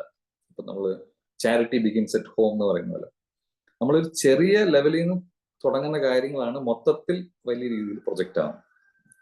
ഇപ്പം 10 ഇടത്ത് പല സ്ഥലങ്ങളിൽ പ്രോഗ്രാം ഉണ്ടെങ്കിൽ ഈ 10 ഇടത്തും നമ്മൾ എങ്ങനെ ട്രെയിൻ ചെയ്യുന്നു എന്നുള്ളതാണ്. ഇവരെല്ലാവരും ഒരു മെയിൻ ഫെസ്റ്റിവലിൽ ജന്മാഷ്ടമിക്ക് വരുമ്പോൾ ആ ഒരു കളക്റ്റീവ് ആയിട്ടുള്ള കാര്യങ്ങൾ ചെയ്യും. അപ്പൊ നമുക്ക് അതൊരു ഗ്രാസ് റൂട്ട് ലെവലിൽ ഇത് ചെയ്യാൻ പറ്റും. നമുക്ക് ഒരിക്കലും ഒരു ഫുൾ ഫംഗ്ഷന് പോയിട്ട് നിങ്ങളെല്ലാം ലൈനിൽ നിൽക്കണം, നിങ്ങളെല്ലാം ഇങ്ങനെ ചെയ്യണം എന്ന് പറയാൻ നമുക്ക് പറ്റില്ല. അപ്പോൾ ആ ഒരു എലമെന്ററി ലെവലിൽ നമ്മൾ ട്രെയിൻ ചെയ്യുന്നത് കുറച്ചുകൂടെ നമുക്ക് എൻഹാൻസ് ചെയ്യാൻ പറ്റുമെന്ന് എനിക്ക് തോന്നുന്നു. ഇൻട്രോസ്പെക്ട് ചെയ്ത് നമുക്ക് നമ്മളെ രീതിയിൽ കോൺട്രിബ്യൂട്ട് ചെയ്യാം ഈ ഒരു കെയോസ് വരാതിരിക്കാൻ വേണ്ടിയിട്ട്. അതുവഴി നമുക്ക് മാനേജ്മെന്റിലുള്ള ആ പ്രഷർ കുറയ്ക്കുകയും ചെയ്യാം. ടെമ്പിൾ മാനേജ്മെന്റ് പറയുന്നത്, അയ്യോ ഇവരൊക്കെ എന്താ ഈ ചെയ്യുന്നത് എന്നുള്ള രീതിയിൽ അവരിങ്ങനെ ചിലപ്പോൾ ചോദിക്കും. അപ്പൊ അത് മൊത്തത്തിലൊരു ഇന്റലിജൻസ് ഫെയിലിയർ ആയിട്ട് നമുക്ക് പറയാൻ പറ്റും. ഈ ഒരു കാര്യം നമുക്ക് തുടക്കത്തിലേ മനസ്സിലാക്കി. അപ്പൊ ഇതുപോലെ ഇതൊരു വളരെ ഗ്രോസ് ആയിട്ടൊരു എക്സാമ്പിൾ പറഞ്ഞത്. ഇതുപോലെ ഒരുപാട് ഫൈനൽ ആയിട്ടുള്ള കാര്യങ്ങളുണ്ട്. അതെല്ലാം നമുക്ക് പല നല്ല സത്സംഗത്തിൽ നിന്ന് നമുക്ക് എടുക്കാൻ പറ്റും. ഇപ്പം ഞാനിപ്പോ പറയുന്നത് നമ്മുടെ ഗുണങ്ങൾ ഒരുപാട് ഉണ്ടായിരിക്കും, പക്ഷെ നമ്മൾ ഗുണങ്ങളിൽ മാത്രം കേന്ദ്രീകരിച്ച് പ്രവർത്തിച്ചാൽ നമ്മുടെ അവഗുണങ്ങൾ നമ്മളെ ഒരു സമയത്ത് താഴെ വിളിച്ചത്. അപ്പൊ നമുക്ക് എന്തെങ്കിലും നെഗറ്റീവ്സ് ഉണ്ടെങ്കിൽ അതിൽ കൂടുതൽ കോൺസെൻട്രേറ്റ് ചെയ്ത് അതിൽ വർക്ക് ചെയ്ത് നമ്മൾ മുന്നേറാൻ നോക്കുകയാണ് ചെയ്യുന്നത്. അപ്പൊ ഇവിടെ ഭഗവാൻ തന്നെ കാണിച്ച എക്സാമ്പിൾ, അതായത് ക്ഷത്രിയനായിട്ട് വർത്തിക്കുന്ന അദ്ദേഹം, പരമ ദിവ്യത്വ പുരുഷൻ, അദ്ദേഹം ബ്രാഹ്മണർ അല്ലെങ്കിൽ ആരാധ്യരായ ബാക്കി സൊസൈറ്റിയിലുള്ള ബ്രാഹ്മണര് അദ്ദേഹത്തിന് ആരാധിച്ച ശേഷം തിരിച്ചതുപോലെ റെസ്പെക്ട് ചെയ്തു, തിരിച്ചതുപോലെ അദ്ദേഹത്തിന്റെ ആദരം അവർക്ക് നൽകി എന്ന് പറയുമ്പോൾ തന്നെ അറിയാം ഭഗവാൻ എന്താണ് നമ്മളിന്ന് ഉദ്ദേശിക്കുന്നത്. ഇപ്പൊ നമ്മള് വലിയൊരു സിറ്റുവേഷനിലാണെങ്കിൽ പോലും നമ്മുടെ സാധാരണ സൊസൈറ്റിയിലെ നോംസ് ഫോളോ ചെയ്യണം, ആ ഒരു റെസ്പെക്ട്സ് കൊടുക്കേണ്ടവർക്ക് കൊടുത്ത് ആ ഒരു രീതിയിൽ സമൂഹത്തിന് ഒരു എക്സാമ്പിൾ ആയിട്ട് വളർത്തുന്നു. ഫർദർ എനിക്കൊന്നു ഇനി ഉത്തര മഹാറാണി വരുന്നതും കുന്തി മഹാറാണിയുടെ പ്രേയേഴ്സും എല്ലാം ഉണ്ട്. അപ്പം ആ ഒരു ഡിപ്പെൻഡൻസി നമ്മൾ ഈ ഒരു സാമൂഹ്യ ക്രമം അല്ലെങ്കിൽ വർണ്ണ ആശ്രമം പറയുമ്പോഴും ആ ഒരു ഡിപ്പെൻഡൻസി എപ്പോഴും വേണമെന്ന് പ്രഭുപാദ് പറയുന്നുണ്ട്. ഇപ്പോൾ കംപ്ലീറ്റ് ആയിട്ട് ഡിപ്പെൻഡ് ആയി. ഇപ്പൊ ഉത്തര മഹാറാണി പറയുന്നത് എനിക്ക് എന്ത് സംഭവിച്ചാലും കുഴപ്പമില്ല, എൻ്റെ ഉദരത്തിലുള്ള കുഞ്ഞിനൊന്നും സംഭവിക്കരുതേ എന്നുള്ള ഇതിലാണ് ഉത്തര മഹാറാണി പ്രാർത്ഥിക്കുന്നത് ബ്രഹ്മാസ്ത്രം വരുന്ന സമയത്ത്. അപ്പോ പ്രഭുപാദ് ഭാവാർത്ഥത്തിൽ പറയുന്നുണ്ട്, അതായത് അദ്ദേഹം ഒരു കുട്ടിയെ സംരക്ഷിക്കുന്നുള്ളത് അദ്ദേഹത്തിന്റെ ആ കുട്ടിയുടെ മാതാവിന്റെ പ്രഥമമായ കർത്തവ്യമാണ്. അപ്പൊ ആ രീതിയിലൊരു എന്താ പറയുന്നത്, ഒരു ബ്രഹ്മാസ്ത്രം എന്നുള്ള രീതിയിൽ നമുക്ക് ഇപ്പോഴത്തെ സൊസൈറ്റിയിലുള്ള പല ആക്രമണങ്ങളെയും നമുക്ക് വേണമെങ്കിൽ ഒരു രീതിയിൽ നമുക്ക് കണക്കാക്കാം. നമ്മൾ ഉദരത്തിലായിരിക്കുമ്പോൾ ആയിരിക്കില്ല ചിലപ്പം ആ കുട്ടിക്കെതിരെയുള്ള ആക്രമണം വരും. ഇപ്പൊ നമുക്കൊരു കൃഷ്ണ കോൺഷ്യസ് ഫാമിലിയിൽ ജനിക്കുന്ന ഒരു കുട്ടി, ആ കുട്ടിക്ക് സ്കൂളിൽ നിന്ന് പല ആക്രമണങ്ങളും വരാം. ഈ പറഞ്ഞ പോലെ ഇപ്പോഴൊക്കെ എനിക്കൊന്ന് കേൾക്കുന്ന കാര്യങ്ങളൊക്കെ ഭയങ്കര ഭയാനകമാണ്. അപ്പൊ ഇതൊക്കെ ശരിക്കും പറഞ്ഞാൽ ബ്രഹ്മാസ്ത്രങ്ങൾ തന്നെയാണ്, അവരുടെ ലൈഫിനെ കംപ്ലീറ്റ്ലി നശിപ്പിക്കാനുള്ള രീതിയിൽ പല പ്രവണതകളും ഇതൊക്കെ. ഇപ്പൊ പലതും പറയുന്നത് നമ്മളൊക്കെ പല ഈ കാര്യങ്ങളും 2ാം ക്ലാസ്സും 3ാം ക്ലാസ്സിലും ആണ് ഇപ്പം ഈ ഓരോ അറ്റാക്കുകൾ വരുന്നത്. പണ്ടൊക്കെ കോളേജ് തലങ്ങളിലും നമ്മളിങ്ങനെ റാഗിങ് ഒക്കെ ഉണ്ടായ സമയത്തായിരുന്നു. ഇപ്പോഴേ അത്രത്തോളം താഴത്തെ രീതിയിൽ തന്നെ അതൊക്കെ തുടങ്ങി കഴിഞ്ഞു. അപ്പോൾ നമുക്ക് ഈ ഒരു സിറ്റുവേഷനിൽ നമ്മളെ രക്ഷപ്പെടുത്താൻ ഭഗവാന്റെ ഡിപ്പെൻഡൻസി മാത്രമേ ഉള്ളൂ. ഇപ്പോൾ കംപ്ലീറ്റ് ആയിട്ട് ഉത്തരം ഭഗവാനെ ഡിപ്പെൻഡ് ചെയ്തതുപോലെ നമ്മൾ ഭഗവാന്റെ അത്രയും ശരണാധികം അടഞ്ഞാൽ നമുക്ക് ആ ഒരു രീതിയിലുള്ള പ്രൊട്ടക്ഷൻ കിട്ടും. നമ്മുടെ പ്രൊട്ടക്ഷൻ നമ്മുടെ കുട്ടികളും ഇതൊക്കെ ഉള്ളത്. അല്ല നമ്മളൊരു പാർട്ടായിട്ടുള്ള ഒരു ഡിപ്പെൻഡൻസി ആണ് നമ്മൾ ചെയ്യുന്നതെങ്കിൽ അതിനനുസരിച്ച് അത്രയും ആ പ്രൊപ്പോർഷനായിട്ട് ആ ഒരു പ്രൊട്ടക്ഷൻ കുറയും എന്നാണ് എനിക്ക് തോന്നുന്നത്. അപ്പോൾ നമ്മളെപ്പോഴും എൻ്റെ ശിക്ഷാ ഗുരു കൊണ്ട് ഇത് പറയുമായിരുന്നു. നമ്മൾ ഒരു ഫുൾ പ്രോഡക്റ്റ് വാങ്ങിക്കുമ്പോൾ നമ്മളൊരു ഒരു പ്രിന്റർ വാങ്ങിച്ചു വിചാരിക്കും. ഒരു പ്രിന്റർ വാങ്ങിച്ചിട്ട് അതിൽ പറഞ്ഞ രീതിയിൽ ആ പ്രിന്റർ എങ്ങനെയാണ് പ്രവർത്തിപ്പിക്കേണ്ടതെന്നുള്ള രീതിയിൽ പ്രവർത്തിപ്പിച്ചാൽ അതിനെന്തെങ്കിലും പ്രശ്നം ഉണ്ടെങ്കിൽ വാറണ്ടി അവർ ഓണർ ചെയ്യും. ഓക്കെ, അപ്പോൾ നമ്മളിപ്പോൾ അഥവാ നമ്മൾ അതൊന്നും നോക്കാതെ നമ്മൾ ഫുൾ പ്രോഡക്റ്റിന്റെ ആ ഒരു രീതിയിൽ അതിനെ ഉപയോഗിക്കാത്ത രീതിയിൽ അങ്ങനെ ചെയ്യുകയാണെങ്കിൽ നമുക്ക് ആ വാറണ്ടി നഷ്ടമാവും അല്ലെ. അവർ പറയുന്നില്ല നിങ്ങൾ ഇത് താഴെ ഇട്ടു, അല്ലെങ്കിൽ നിങ്ങൾ പേപ്പർ ശരിക്കും വെച്ചില്ല, അല്ലെങ്കിൽ ഇങ്ക് ഫുൾ ഡ്രൈ ആയി എന്നൊക്കെ പറഞ്ഞ് അവരത് പറയും. ഇത് നമ്മുടെ പ്രോഡക്റ്റിന്റെ മാനുഫാക്ചറിങ് ഇഷ്യൂ അല്ല, നിങ്ങൾ ഉപയോഗിച്ചതിന്റെ പ്രശ്നമാണെന്നുള്ളത്. അപ്പൊ പല സമയത്ത് നമുക്ക് ചിലപ്പോൾ തോന്നും ഭഗവാൻ അതൊന്നും കാണുന്നില്ലേ, ഭഗവാൻ ഞാൻ ഇത്രയും ഭക്തിസേവനമൊക്കെ ചെയ്തിട്ടും ഭഗവാനെ ചിലപ്പോൾ എനിക്ക് അത്രയ്ക്കും ഒരു പ്രൊട്ടക്ഷൻ തരുന്ന പോലെ തോന്നുന്നില്ല എന്നുള്ളത് നമുക്ക് ചില സമയത്ത് തോന്നാറുണ്ട്. അതിന് കാരണം നമ്മൾ ഫുള്ളി ഡിപ്പെൻഡന്റ് ആവാത്തതുകൊണ്ടാണ്. അപ്പോൾ ആ ഒരു ഫുൾ പ്രോഡക്റ്റ് നമ്മൾ വാങ്ങിക്കുന്നില്ല, നമ്മൾ അല്ലെങ്കിൽ അത് വാങ്ങിച്ച പ്രോഡക്റ്റ് ആ രീതിയിൽ ഉപയോഗിക്കുന്നില്ല. അപ്പോൾ നമുക്കും ഇതുപോലെ മഹാന്മാരായ അല്ലെങ്കിൽ മഹതികളായ ഉത്തരാദേവിയുടെയും കുന്തിമഹാറാണിയുടെയും ദ്രൗപദിയുടെയും അർജുനന്റെയൊക്കെ കേസ് എടുത്ത് അവരുടെ ഡിപ്പെൻഡൻസ്, അവരുടെ ആ ഒരു ശരണാഗതി, ആ ഒരു സ്റ്റേറ്റിലേക്ക് നമുക്കൊരു ഉന്നം വെച്ചാൽ ഒരു പാർട്ട് ഓഫ് ദ പ്രൊട്ടക്ഷൻ കിട്ടുമെന്ന് എനിക്ക് തോന്നുന്നു. അപ്പോൾ ഇത്രയും ആണ് ഞാൻ ഇതിൽ നിന്ന് മനസ്സിലാക്കിയത്. എന്തെങ്കിലും തെറ്റുകുറ്റമുണ്ടെങ്കിൽ ക്ഷമിക്കുക, എന്തെങ്കിലും അഡീഷൻ ഉണ്ടെങ്കിൽ പ്ലീസ് ആഡ് ചെയ്യുക, ക്വസ്റ്റ്യൻസ് ഉണ്ടെങ്കിൽ അതും ചോദിക്കാം.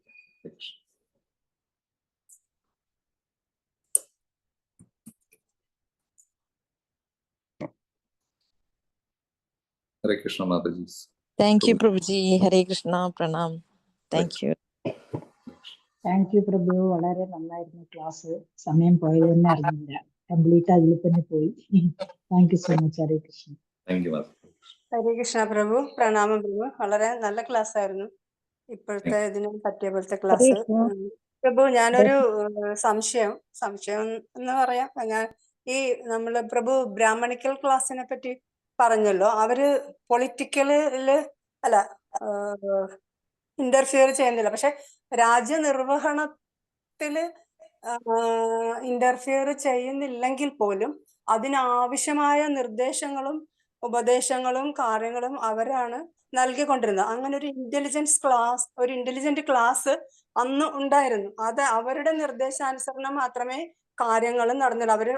അവരെന്താണോ വേണ്ടത് അതിനനുസരിച്ചുള്ള ഒരു റൂൾസും കാര്യങ്ങളും അടക്കം അത് നടപ്പാക്കുകയായിരുന്നു ക്ഷത്രിയര് അല്ലെങ്കിൽ രാജാക്കന്മാര് നിർവഹിച്ചുകൊണ്ടിരുന്നത് എന്നാണ് ഞാൻ മനസ്സിലാക്കിയിട്ടുള്ളത്. ഈവൻ ചാണക്യ പണ്ഡിതൻ പോലും ചന്ദ്രഗുപ്ത മൗര്യന്റെ കാലത്ത് അദ്ദേഹത്തിന്റെ ആ ഒരു എന്താ പറയുക, ഒരു സ്ട്രിക്റ്റ് ചാണക്യ പണ്ഡിതൻ അങ്ങനത്തെ ഒരു ആളായിരുന്നു. അർത്ഥശാസ്ത്രമൊക്കെ അദ്ദേഹത്തിന്റെയാണ്. അപ്പൊ ആ ഒരു സ്ട്രിക്റ്റ് ഗൈഡൻസിലാണ് ചന്ദ്രഗുപ്ത മൗര്യൻ ഇത്ര വലിയ സാമ്രാജ്യം സ്ഥാപിച്ചതും അങ്ങനെയുള്ള കാര്യങ്ങൾ.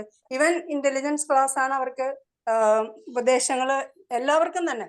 വേനം മഹാരാജാവിന്റെ കാര്യത്തിലും മഹാരാജാവ് അത്രയും ദുഷ്കൃതിയായിട്ട് പോയി കഴിഞ്ഞപ്പോ അവസാനം ബ്രാഹ്മണരാണ് ഇടപെട്ടിട്ട് അദ്ദേഹത്തിന് ഇല്ലായ്മ ചെയ്തിട്ട് പൃഥ്വി മഹാരാജാവിനെ കൊണ്ടുവന്നത്. അപ്പൊ അവരുടെ ഒരു ഇന്റലിജൻസ് അല്ലെങ്കിൽ അവരുടെ ഒരു ഇടപെടൽ എന്ന് പറഞ്ഞാൽ നിർവഹണത്തിൽ ഇല്ലെങ്കിൽ പോലും അവരുടെ ഗൈഡൻസും കാര്യങ്ങളും എല്ലാ സമയത്തും ഉണ്ടായിരുന്നു. അങ്ങനെയല്ലേ? അങ്ങനെയാണെന്നാണ് ഞാൻ മനസ്സിലാക്കിയത്. അത് കറക്റ്റ് ആണ്.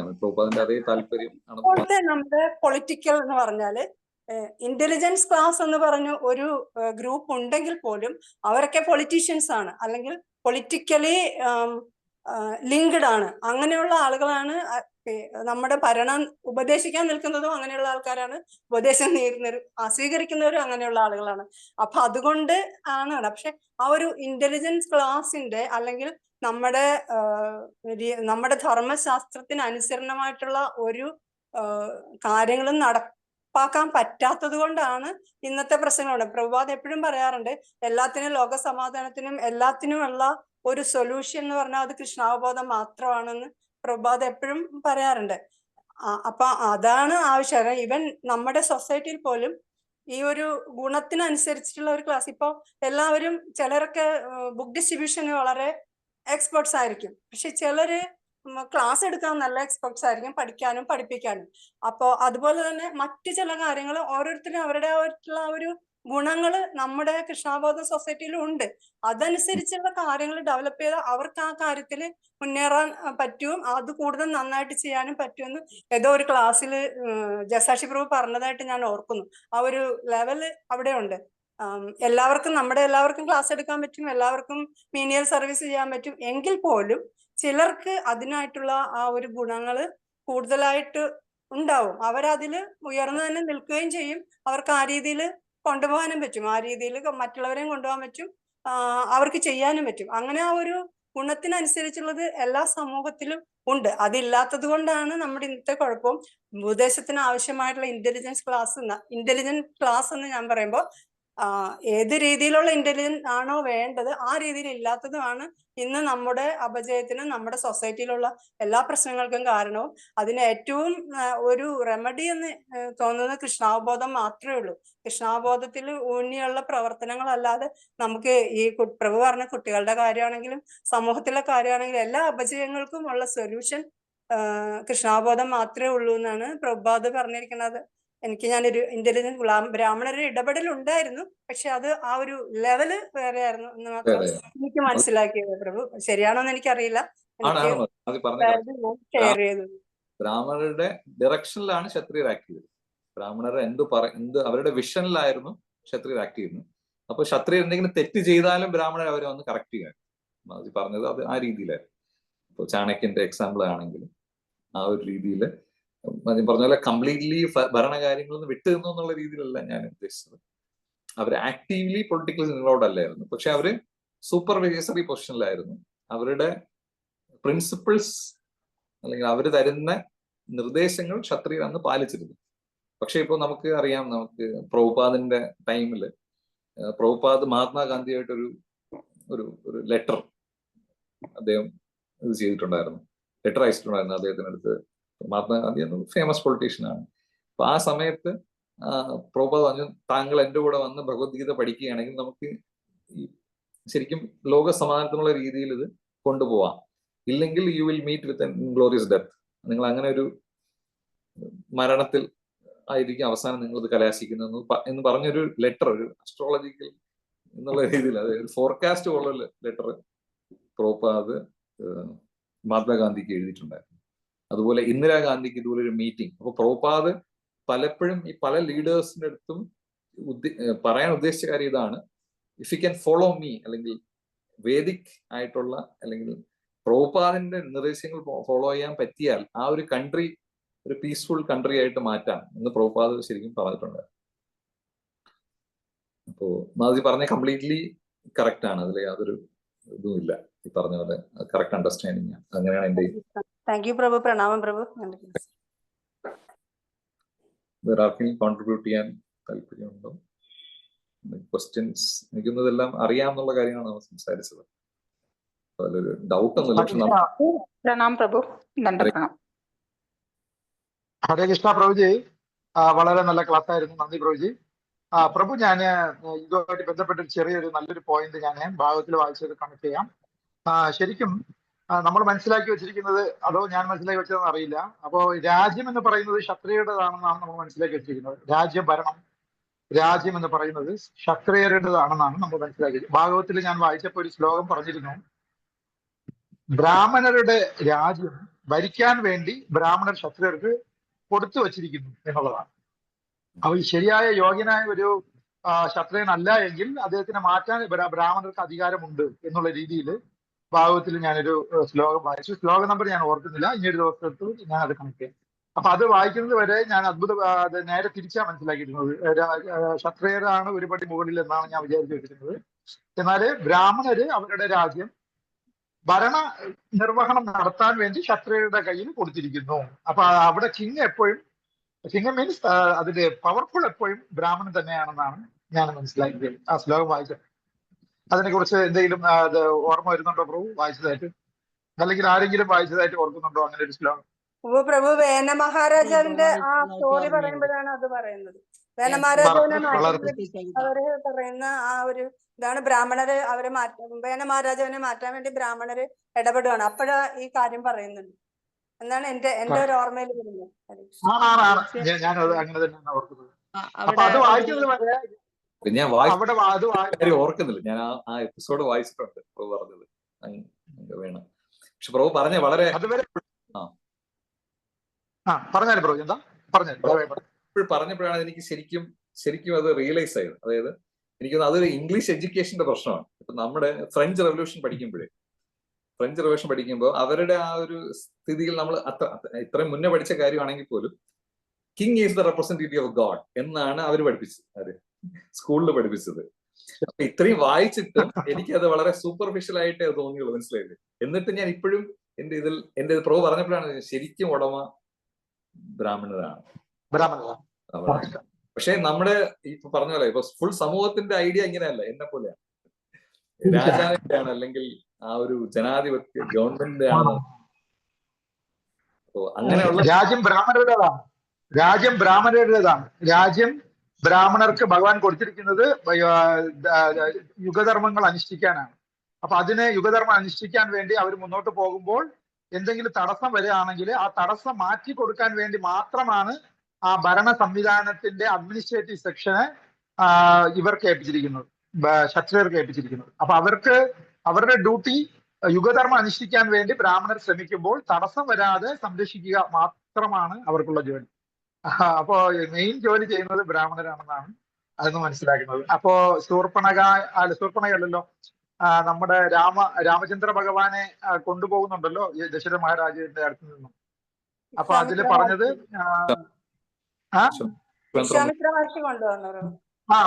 കൊണ്ടുപോവുകയാണ്. അപ്പൊ ആരെ കൊല്ലാനാണ് കൊണ്ടുപോകുന്നത്? അസുരന്മാരെ കൊല്ലാൻ വേണ്ടിയല്ലേ? ഏത് അസുരന്മാരാണ്? അതിനെ കുറിച്ച് അവർക്ക് പേരുണ്ട്, ഞാനും മറന്നുപോയി, അതുകൊണ്ടാണ് ചോദിക്കുന്നത്. അപ്പൊ ആ അസുരന്മാര് യുഗധർമ്മങ്ങൾ അനുഷ്ഠിക്കാൻ വേണ്ടി തടസ്സം നിന്നപ്പോ അവരെ ഒതുക്കുക എന്നുള്ളത് ബ്രാഹ്മണരുടെ ഡ്യൂട്ടി അല്ല. ആ ഡ്യൂട്ടി നിർവഹിക്കാൻ വേണ്ടി ഇടപെടേണ്ടത് അവിടുത്തെ രാജാവിന്റെ ധർമ്മമാണ്. അപ്പൊ അതുകൊണ്ട് അത് ശ്രദ്ധയിൽപ്പെടുത്താനാണ് അദ്ദേഹം അവിടെ വന്നത്. ദശരഥ മഹാരാജാവ്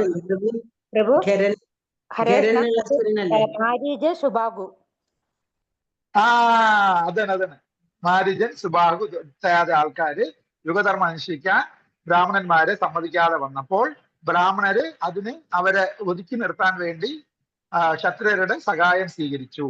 അപ്പൊ ക്ഷത്രിയരുടെ ഡ്യൂട്ടി അവിടെ യുഗധർമ്മങ്ങൾ കറക്റ്റായിട്ട് അനുഷ്ഠിച്ചു പോകാൻ വേണ്ടി സാഹചര്യങ്ങൾ ഒരുക്കി അഡ്മിനിസ്ട്രേറ്റീവ് സെറ്റപ്പ് നന്നാക്കി കൊടുക്കുക എന്നുള്ളതാണ്. അപ്പോ അഡ്മിനിസ്ട്രേറ്റീവ് ഡിപ്പാർട്ട്മെന്റ് വഹിക്കുന്നത് ക്ഷത്രിയരാണെങ്കിൽ കൂടിയും അത് എന്തുകൊണ്ട് ചെയ്യുന്നു എന്ന് ചോദിച്ചാൽ ഇടതടവില്ലാതെ യുഗധർമ്മം അനുഷ്ഠിക്കാനുള്ള സാഹചര്യം ഉറപ്പുവരുത്താനാണ്.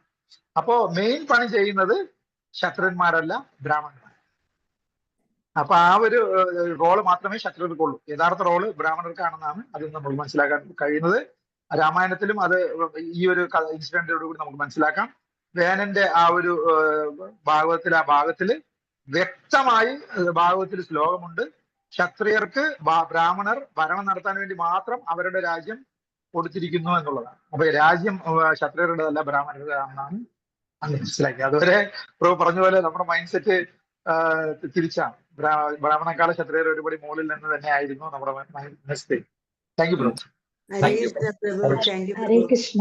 ഹരേ കൃഷ്ണ പ്രഭു, പ്രണാം. ഹരേ കൃഷ്ണ. ഹരേ കൃഷ്ണ.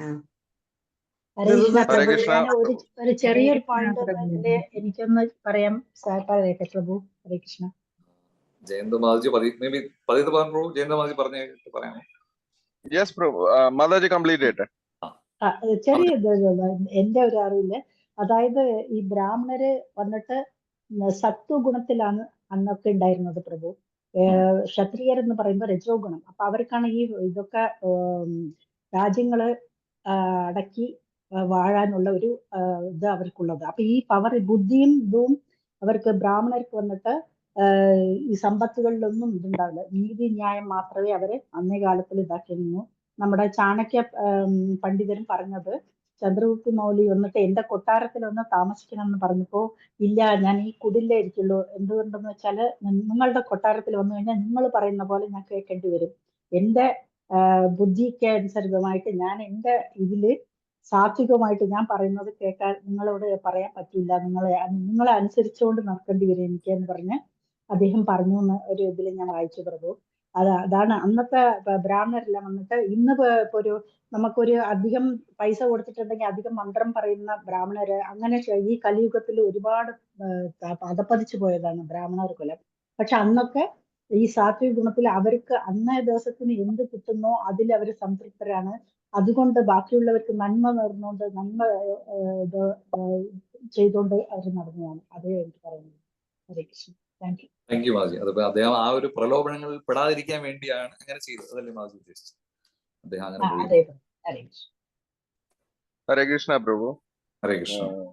പ്രഭു പറഞ്ഞ ഇതേ സെയിം പോയിന്റുമായിട്ട് റിലേറ്റ് ചെയ്തിട്ടാണ് നമ്മൾ ബലി മഹാരാജിന്റെ പാസ്റ്റ് ടൈം നോക്കിയാലും നമുക്കറിയാം. അദ്ദേഹം ലാസ്റ്റ് അദ്ദേഹത്തിന്റെ ഈ പറഞ്ഞ കംപ്ലീറ്റ് ഹോൾ കിങ്ഡമും ബലി മഹാരാജിന് ഈ പറഞ്ഞ പോലെ ബലി മഹാരാജ് വാമനദേവന് സമർപ്പിക്കും. മീൻസ് ബ്രാഹ്മണ ബോയ്ക്ക്. കാരണം ഇതെല്ലാം അങ്ങയുടെ പാദങ്ങളിൽ ഞാൻ സമർപ്പിക്കുന്നു. You have to control, you have to lead the way എന്ന് ലാസ്റ്റ് അദ്ദേഹത്തിന്റെ ആ പ്രയറിൽ പറയുന്നുണ്ട്.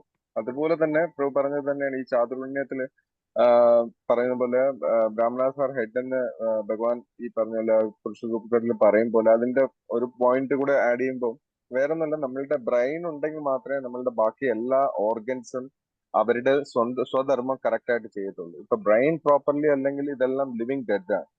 അതൊന്നുമേ വർക്ക് ചെയ്യത്തില്ല. കൈ ആയാലും കാലായാലും ബാക്കിയെല്ലാം ജസ്റ്റ് അങ്ങനെ നിക്കത്ത് മാത്രമേ. ഇത് കൊടുക്ക ഒരു സ്ട്രോക്ക് വന്ന പോലെ ഇതെല്ലാം കിടക്കും, ഇതെല്ലാം അവിടെ തന്നെ ഉണ്ടാവും, ബട്ട് വിൽ നോട്ട് വർക്ക്. അപ്പം ഇതിന്റെ മെയിൻ കേന്ദ്രം എന്ന് പറയുന്നത് ബ്രെയിൻ തന്നെയാണ്.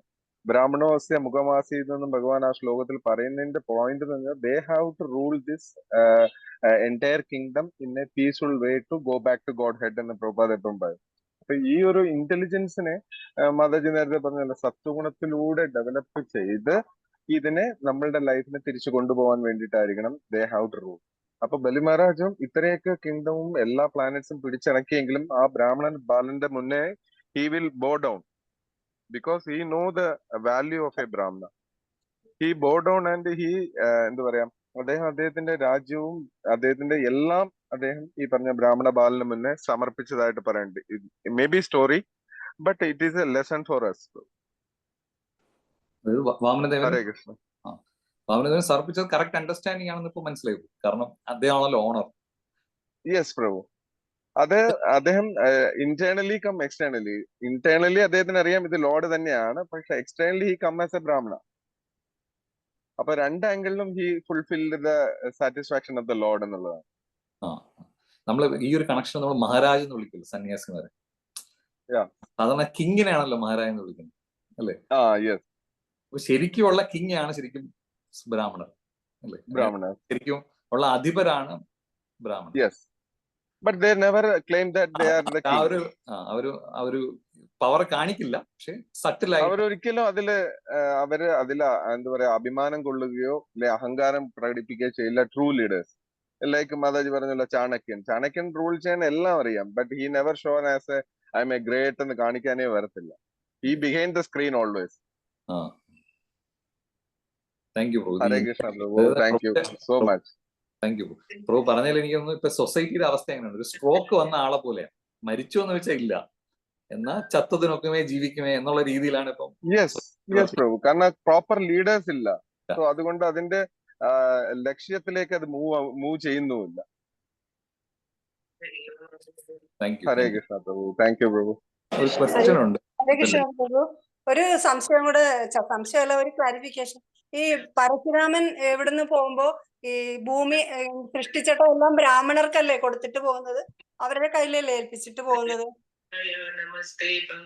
അങ്ങനെയാണ് ഞാൻ കേട്ടത് മാതിരി. അങ്ങനെയാണ് അങ്ങനെ ബ്രാഹ്മണരാണ്. ബ്രാഹ്മണർക്ക് ഏൽപ്പിച്ച് കൊടുത്ത് അവരോട് വിഷുവിന്റെ ഒക്കെ റിലേറ്റഡ് ആയിട്ട് ഒരു സ്റ്റോറിയും ജസാക്ഷി പ്രഭു പറഞ്ഞതായിട്ട് എനിക്ക് പറയുന്നത്. അപ്പൊ ബ്രാഹ്മണര് വേണ്ട വിധത്തിൽ ചെയ്യണം എന്ന് പറഞ്ഞിട്ട് ഏൽപ്പിച്ച് കൊടുത്തിട്ട് പോകുന്നതായിട്ട് ആണ് കേട്ടിരിക്കുന്നത്. എനിക്ക് അറിഞ്ഞൂടെ ഒരു സംശയം ഇപ്പൊ ഇങ്ങനെ കേട്ടിട്ടുണ്ട്. അപ്പൊ പക്ഷെ എനിക്ക് ഫുൾ ഡീറ്റെയിൽസ് അറിയില്ല. ഒന്നുകൂടെ ക്ലാസ് കേട്ടാലേ അറിയാൻ പറ്റും. താങ്ക് യു കൃഷ്ണ പ്രഭു. ഒരു ക്വസ്റ്റ്യൻ ഉണ്ട് ലക്ഷ്മി മാതാജിയുടെ. റിഗാർഡിംഗ്, ഞാൻ ക്വസ്റ്റ്യൻ വായിക്കാം. Regarding the negative experience our children have to face religious following, how do we prepare them? മാതാജിയുടെ ക്വസ്റ്റ്യൻ, എനിക്ക് ഒരു കാര്യം ഡൗട്ട് ഉണ്ട് ഇതില്. ഈ കുട്ടികൾ റിലീജിയസ് ആയിട്ട് വളർത്തിയിട്ട് പോലും ഇങ്ങനെയുള്ള ഒരു എക്സ്പീരിയൻസ് വരുമ്പോൾ എങ്ങനെ, അങ്ങനെയാണോ മാതാജി ഉദ്ദേശിക്കുന്നത്? അതോ അല്ല പ്രഭു പറഞ്ഞല്ലോ പല രീതിയിൽ ടാർഗറ്റ് ചെയ്യുമായിരുന്നു എന്ന്. ഇപ്പോഴും അങ്ങനത്തെ ഒരു ടാർഗറ്റിംഗ് ഉണ്ട്. അപ്പൊ അത് കൂടുതലും ബ്രാഹ്മണിക്കൽ അല്ലെങ്കിൽ ഇങ്ങനെ സ്ട്രിക്ട് ഒരുവിധം റിലീജിയസ് ആയിട്ട് പോകുന്നവരാണ് കൂടുതലായിട്ടും വരാറുള്ളത്. പ്രഭു കുഞ്ഞിലെ അതെ, പ്രഭു പറഞ്ഞില്ല 2ാം ക്ലാസ് 3ാം ക്ലാസ്സിൽ ഇപ്പൊ തുടങ്ങും എന്നൊക്കെ പറഞ്ഞിരുന്നല്ലോ. അത് എല്ലാ ലെവലിലും ഉണ്ട്. സ്പെഷ്യലി ഹയർ ക്ലാസ്സസിൽ കൂടുതലാണ് കോളേജിലൊക്കെ പോകുമ്പോൾ. പക്ഷെ സ്മോളർ ക്ലാസ്സസിലും, ഫോർ എക്സാമ്പിൾ നമ്മൾ ഈ ലവ് ജിഹാദ് അങ്ങനെയൊക്കെ ടാർഗറ്റ് കാണുന്നുണ്ടല്ലോ, അതിലും ബ്രാഹ്മണിക്കൽ അല്ലെങ്കിൽ സ്ട്രിക്റ്റർ ലൈക്ക് ഇസ്കോൺ റിലേറ്റഡ് ആണെങ്കിൽ അവർക്ക് കൂടുതൽ പോയിന്റ് ബെനിഫിറ്റ്സ് കിട്ടുന്ന രീതിയിലുള്ള ഒരു ട്രെയിനിങ് ആണ് അവർക്ക് കിട്ടുന്നത് മറ്റേ ടീംസിന്. But the suffering team is us, but we are not prepared. Not only that aspect, even in school ഇവർ ഫോളോ ചെയ്യുന്നത് എല്ലാം തകർക്കുന്ന രീതിയിലാണ് എല്ലാം ചെയ്യുന്നത്. ഈവൻ ഒരു ഫുഡ് ഷെയർ ചെയ്യുന്നതാണെങ്കിൽ പോലും നമുക്കത് പലപ്പോഴും ബുദ്ധിമുട്ടാണെന്ന് പറഞ്ഞാലും അതിന് നമുക്ക് പുറത്തെടുക്കാൻ പറ്റാത്ത രീതിയിൽ അവർ സെറ്റപ്പ് ചെയ്യും. അപ്പൊ അങ്ങനെയൊക്കെയുള്ള പോലത്തെ പ്രഭു എന്താ ഉദ്ദേശിച്ചത് എനിക്ക് മനസ്സിലായില്ല. ബട്ട് എനിക്ക് കേട്ടപ്പോ എനിക്ക് പെട്ടെന്ന് തോന്നിയ ഇതാണ്, നമ്മുടെ കുട്ടികളെ നമ്മൾ എങ്ങനെയാണ് പ്രിപ്പയർ ചെയ്യുന്നത്. They have to go through this, but at the same time they have to survive or maintain their they have to be safe roots. They have to be safe, right madam? Mataji പറഞ്ഞപ്പോ മനസ്സിലായി, എനിക്ക് question മനസ്സിലായി. അപ്പൊ അതായത് ഈ ഇങ്ങനെ ഒരു situation, ഇങ്ങനെ ഒരു ഇത്രയും അറ്റാക്സ് ഉള്ള ഒരു സ്ഥലത്ത് നമ്മൾ എങ്ങനെ കുട്ടികളെ സുരക്ഷിതമായിട്ട് അല്ലെങ്കിൽ അവരെങ്ങനെ ഡിഫെൻഡ് ചെയ്ത് നിർത്താമെന്നുള്ള രീതിയിലാണ് മാതാജി ചോദിച്ചത് അല്ലേ? അതല്ലേ മാതാജി ക്വസ്റ്റ്യൻ? അതെ പ്രഭു, നമ്മൾ എങ്ങനെയാണ് അവരെ പ്രിപ്പയർ ചെയ്യുന്നത്, നമ്മുടെ കുട്ടികളെ എന്താ പറയാ അവരുടെ ആ ഒരു ഇതിൽ നിന്ന് ഇൻഫ്ലുവൻസ് നിന്ന് സർവൈവ് ചെയ്ത് രക്ഷപ്പെടാനായിട്ട് അല്ലെങ്കിൽ അത് പിടിച്ചു നിൽക്കാൻ നമ്മൾ എങ്ങനെയാണ് പ്രിപ്പയർ ചെയ്യുന്നത്? ഞാൻ എന്റെ അണ്ടർസ്റ്റാൻഡിങ് പറയാം. അതൊരു കംപ്ലീറ്റ് അണ്ടർസ്റ്റാൻഡിങ് ആയിരിക്കില്ല, എന്നാലും ഞാൻ പറയുന്നതാണ്. ഇപ്പൊ നമ്മൾ തുടക്കത്തിൽ ഇപ്പോൾ നമ്മൾ ഡിവോഷണൽ സർവീസിൽ വരുമ്പോഴേ, തുടക്കത്തിൽ നമ്മുടെ സ്കൂൾ ഡേയ്സോ കോളേജ് ഡേയ്സോ വരുമ്പോൾ നമ്മളടുത്ത് പറയും, ഇപ്പൊ ഡിവോട്ടീസ് സീനിയേഴ്സ് ആയിട്ടുള്ള പറയും, നമ്മൾ ഇത് വളരെ പേഴ്സണൽ ആയിട്ടുള്ള കാര്യമാണ്. ഇപ്പൊ നിങ്ങൾ പുറത്തു പോയി പ്രീച്ച് ചെയ്ത്, നമുക്ക് തുടക്കത്തിലുള്ള എന്തൂസിയം കാരണം നമ്മൾ പ്രീച്ച് ചെയ്യാനും നമുക്ക് ഒരുപാട് ഒരു ഇൻസ്പിറേഷൻ കാണും. പക്ഷെ നമുക്ക് അതിനുള്ള എന്താ പറഞ്ഞത്, അതിനുള്ള പ്രാക്ടിക്കൽ എക്സ്പീരിയൻസ് കാണില്ല. ബേസിക്കലി നമുക്കൊരു തിയററ്റിക്കൽ നോളജ് മാത്രമേ കാണൂ, പക്ഷെ പ്രാക്ടിക്കൽ റിയലൈസേഷൻസ് ഒന്നും കാണാതെ ഒരു പ്രീച്ചിങ് സ്റ്റേജ് എനിക്കൊന്നും നമ്മുടെ ലൈഫിൽ എല്ലാവരും സംഭവിച്ചു കാണും അല്ലേ? നമ്മുടെ തുടക്കത്തിലുള്ള ഒരു എന്തൂസിയാസത്തിൽ നമ്മൾ പലരിടത്തും പോയി ഫസ്റ്റ് ആയിട്ട് നമ്മൾ പ്രീച്ച് ചെയ്യുന്ന ചിലപ്പോൾ നമ്മുടെ ഫാമിലിയുടെ തന്നെ ആയിരിക്കും അല്ലേ? ഇപ്പോൾ ഫ്രണ്ട്സോ അല്ലെങ്കിൽ ഫാമിലിയിലുള്ളവരായിരിക്കും ഡയറക്ട്ലി പ്രീച്ച് ചെയ്യുന്നത്. അപ്പൊ ആ സമയത്ത് നമ്മൾ ഡിവോട്ടീസ് സീനിയേഴ്സുള്ള പറയും, നിങ്ങളിത് നിങ്ങളെ ലൈഫിൽ പ്രാക്ടീസ് ചെയ്ത് റിയലൈസ് ചെയ്തിട്ട് വേണം ഇത് ഷെയർ ചെയ്യാൻ. എന്നാലേ അതിനോട് എന്താ പറഞ്ഞാൽ ആ ഒരു കൺവിക്ഷനും അവർക്കത് യൂസ്ഫുൾ ആവുന്ന രീതിയിൽ നമുക്ക് എക്സ്പ്ലെയിൻ ചെയ്യാനും പറ്റും. അപ്പൊ അതിൽ അവർ ഉപയോഗിക്കുന്ന ഒരു എക്സാമ്പിൾ ഉണ്ട്. ഇപ്പൊ നമ്മൾ ചെറിയൊരു ചെടി ആയിരിക്കുമ്പോൾ നമ്മൾ അതിനെ വേലി കെട്ടി സംരക്ഷിക്കും അല്ലേ? അതായത് അതിൽ വേറെ ഇപ്പം എന്തെങ്കിലും ആടോ ഇത് വേറെ എന്തെങ്കിലും ഇങ്ങനെയുള്ള ഭക്ഷിക്കുന്ന മൃഗങ്ങളൊന്നും വന്ന് അപ്പൊ നമ്മൾ ആ ഒരു സമയത്ത് എക്സ്ട്രാ കോഷ്യസ് ആയിരിക്കണം എന്ന് പറയുന്നത്. അതായത് നമ്മളിപ്പോ നട്ട് ചെറുതായിട്ട് വന്നിട്ടേ ഉള്ളൂ. അപ്പൊ ആ സമയത്ത് തന്നെ എന്തെങ്കിലും ആരെങ്കിലും ഇത് ചെറിയ ആക്രമണങ്ങൾ വന്നാൽ പോലും അതിനെ നശിപ്പിച്ച് കളയാൻ അത്രയും ശക്തി തന്നെ ഉണ്ടാവും. പക്ഷെ അതിനെ നട്ട് നനച്ച് വളർത്തി ഒരു മരമായി കഴിഞ്ഞാൽ പിന്നെ ഇനി ഒരു കാട്ടുപോത്ത് വന്ന് ഇടിച്ചാൽ പോലും അതിനൊരു പ്രശ്നം കാണില്ല. ഓക്കെ, അപ്പൊ നമ്മൾ ആ കുട്ടികളെ എനിക്ക് തോന്നുന്നു ആ ഒരു രീതിയിൽ പ്രൊട്ടക്ട് ചെയ്യണം. തുടക്കത്തിൽ ഈവൻ ഫിസിക്കലി എക്സ്പോസ് ചെയ്യാതെ വരെ. ഇപ്പൊ നമുക്കിപ്പം ഞാൻ എന്റെ പേഴ്സണൽ എക്സ്പീരിയൻസ് പറയാം. ഇപ്പൊ എനിക്ക് ഈ ഒരു സ്കൂളിൽ അത്ര വലിയ ഒരു വിശ്വാസമില്ല ഇപ്പോഴത്തെ കൈൻഡ് ഓഫ് സൊസൈറ്റി സ്കൂളിൽ. അപ്പൊ ഞാൻ എൻ്റെ കുട്ടികളെ അങ്ങനെ എക്സ്പോസ് ചെയ്യാൻ ഞാൻ താല്പര്യപ്പെടുന്നില്ല. കാരണം എനിക്ക് ഇതിൽ നിന്ന് എക്സ്റ്റേണലി അവിടെ പോയിട്ട് അവിടെ എന്തെങ്കിലും സേഫ്റ്റി ബാരിയർ ഉണ്ടാക്കാനുള്ള ഒരു സിറ്റുവേഷനോ ക്ഷമതയോ എനിക്കിപ്പോ ഇല്ല. അപ്പോൾ ഞാൻ ഫിസിക്കലി അങ്ങനെ സെപ്പറേറ്റ് ചെയ്യാം. ഓക്കെ, ഐ ഷുഡ് നോട്ട്, അല്ലെങ്കിൽ എൻ്റെ കുട്ടികൾക്ക് ഇങ്ങനെ ഒരു ബാഡ് എക്സ്പോഷർ ഇപ്പോഴേ വേണ്ട. Because they are young. ഇപ്പൊ നമുക്ക് അവർക്ക് ആ ഒരു രീതിയിൽ നമ്മളെ പ്രൊട്ടക്ട് ചെയ്യാൻ പറ്റില്ല. ദിൽ ബി ഇൻഫ്ലുവൻസ്. അപ്പൊ അതൊരു എന്താ പറഞ്ഞാൽ മേ ബി അതൊരു ഡിഫെൻസീവ് അപ്രോച്ച് ആയിരിക്കാം. പക്ഷെ ആ ഒരു അറ്റാക്കിന് നമ്മൾ വേറെ പ്രതിവിധി ഇല്ലാത്തതുകൊണ്ട് ആ ഫിസിക്കൽ ഇത്. പക്ഷെ മാധവി പറഞ്ഞ പോലെ അവര് വലുതാവുമ്പോൾ സൊസൈറ്റിയിൽ ഇറങ്ങി പ്രവർത്തിക്കുമ്പോൾ ഈ ഒരു സിറ്റുവേഷൻ മാധവി ചൂണ്ടിക്കാണിച്ച പോലെ അവരൊരു അബ്നോർമൽ ആയിട്ട് ചിത്രീകരിക്കുന്ന രീതിയിൽ സൊസൈറ്റിയിൽ പ്രഷർ വരും. അപ്പൊ ആ സമയത്ത് എന്ത് ചെയ്യണം? അപ്പൊ കൂടുതൽ ഞാൻ ഉദ്ദേശിക്കുന്നത് ഈ ചില ഡിവോട്ടീസ് ഇപ്പൊ പല രീതിയിൽ, ഇപ്പൊ എൻ്റെ ഒരു ശിക്ഷാഗുരു, ഒരു വലിയ പൊസിഷനിലാണ് പുള്ളി. അപ്പൊ അദ്ദേഹം ഒരു ഓഡിറ്റിംഗ് ഫേമിലാണ് വർക്ക് ചെയ്യുന്നത്. അപ്പൊ ആ സമയത്ത് ഇവർക്ക് ഈ പാർട്ടിയിലൊക്കെ പങ്കെടുക്കണം എന്നുള്ള ഒരു ഒഫീഷ്യൽ ഡ്യൂട്ടിയാണ്. പാർട്ടിയിൽ പങ്കെടുക്കുമ്പോൾ ഈ പറഞ്ഞ ലിക്കറൊക്കെ ആയിരിക്കും സെർവ് ചെയ്യുന്നത്. ഓക്കെ, ഡിവോട്ടിയാണ്, കണ്ടിമാല എല്ലാം ഉണ്ട്. അദ്ദേഹം ഇങ്ങനത്തെ മീറ്റിങ്ങിൽ പോകേണ്ടത് അത്യാവശ്യമാണ്, അദ്ദേഹത്തിന്റെ പാർട്ട് ഓഫ് ദ ജോബുമാണ്. അപ്പൊ ആ ഒരു സിറ്റുവേഷനിൽ അദ്ദേഹം ചെയ്യുന്നത് അദ്ദേഹത്തിനും ഈ ലിക്കർ ഗ്ലാസ് അദ്ദേഹത്തിന് കൊടുക്കുമെന്നാണ് അവർ പറയുന്നത്. ഓക്കെ, അപ്പൊ അദ്ദേഹം ആ സമയത്ത് ഇല്ല ഞാൻ ഡിവോട്ട് ചെയ്യുന്ന വൈഷ്ണവാണ്, ആ രീതിയിൽ അദ്ദേഹം റിയാക്ട് ചെയ്യില്ല ആ സമയത്ത്. ഓക്കെ, അദ്ദേഹം എന്ത് ചെയ്യും? കാഷ്വലി ഇതുപോലെ സംസാരിച്ചിട്ട് അവിടെയുള്ള ഏതെങ്കിലും ഒരു ഫ്ലവർ വേസിൽ, ചെടിയുടെ മൂട്ടിൽ ആ ഗ്ലാസ്സിലുള്ള മദ്യം ഒഴിച്ച് കളയും. ഓക്കെ, അപ്പൊ ആ രീതിയിൽ ഒരു മെറ്റീരിയലിസ്റ്റിക് ആയിട്ടൊരു സ്മാർട്ട്നെസ് വഴി അദ്ദേഹം ആ ഒരു സിറ്റുവേഷൻ ഇവേഡ് ചെയ്യും. അപ്പൊ നമുക്ക് കുട്ടികളെ ആ ഒരു രീതിയിൽ നമുക്കിപ്പോ ഡയറക്റ്റ് കൺഫ്രണ്ട് ചെയ്യാൻ പറ്റില്ല. നോൺ ഡിവോട്ടീസ് അല്ലെങ്കിൽ ഇത്രയും എൻവിയസ് ആയിട്ടുള്ളവരെ ആയിട്ട് ഡയറക്റ്റ് കൺഫ്രണ്ട് ചെയ്യാൻ പറ്റില്ല. ഏതെങ്കിലും ഒരു നമ്മൾ ഇതിൽ പറയുന്ന വർക്ക് അറൗണ്ട്, അങ്ങനെ എന്തെങ്കിലും സ്പെസിഫിക് സിറ്റുവേഷൻ, ഇപ്പൊ നമ്മുടെ സീനിയേഴ്സിന്റെ അടുത്തും ഗുരുമാരിൽ ചോദിച്ചൊരു ആ സിറ്റുവേഷന് വേണ്ടിയുള്ള ഒരു വർക്ക് അറൗണ്ട്, നമ്മളെ ടൈലർ മെയ്ഡ് എന്ന് പറയില്ല, അതുപോലൊരു സൊല്യൂഷനെ നമുക്ക് ചെയ്യാൻ പറ്റും. അപ്പൊ നമ്മുടെ എല്ലാവരുടെയും സിറ്റുവേഷൻ ഡിഫറെന്റ് ആയിരിക്കും. അപ്പാർട്ട് ഫ്രം ഇപ്പൊ ഈ പറഞ്ഞ പോലുള്ള പ്രഭുപാദ തന്നിട്ടുള്ള സേഫ് ഗാർഡിനും പുറമെ ഇങ്ങനെയുള്ള കുറച്ചുകൂടെ ഒരു ഇൻസൈറ്റും അതിനുള്ള സൊല്യൂഷൻ നമുക്ക് കിട്ടേണ്ടിയിരിക്കുന്നതാണ്. അങ്ങനെ ജെൻഡറിക് ആയിട്ട് എനിക്ക് പറയാൻ പറ്റില്ല. അപ്പം മിനിമം എക്സ്പോഷർ അല്ലെങ്കിൽ minimum association with non devotees, maximum നമ്മുടെ സൊസൈറ്റിയിലുള്ള അല്ലെങ്കിൽ ഡിവോട്ടീസ് ആയിട്ടുള്ള എക്സ്പോഷറും, പിന്നെ ഈ ഒരു കൈൻഡ് ഓഫ് ടൈലർ മെയ്ഡ് സൊല്യൂഷനും കൂടെ ആണെങ്കിൽ നമുക്ക് ഒരു പരിധി വരെ ഭഗവാൻ ഉദ്ദേശിക്കുന്ന ഒരു ലെവൽ വരെ നമുക്ക് അത് പ്രൊട്ടക്ഷൻ കിട്ടുമെന്നാണ് എനിക്ക് തോന്നുന്നത്. എന്റെ ആൻസർ കംപ്ലീറ്റ് ഇല്ലാന്ന് എനിക്ക് അറിയാം, പക്ഷെ ഒരു ജസ്റ്റ് എന്റെ ഒരു അണ്ടർസ്റ്റാൻഡിങ് പറഞ്ഞതേ ഉള്ളൂ. ഓക്കെ പ്രഭു, താങ്ക് യു പ്രഭു. Thank you. ഹരേ കൃഷ്ണ പ്രഭു. ഹരേ കൃഷ്ണ.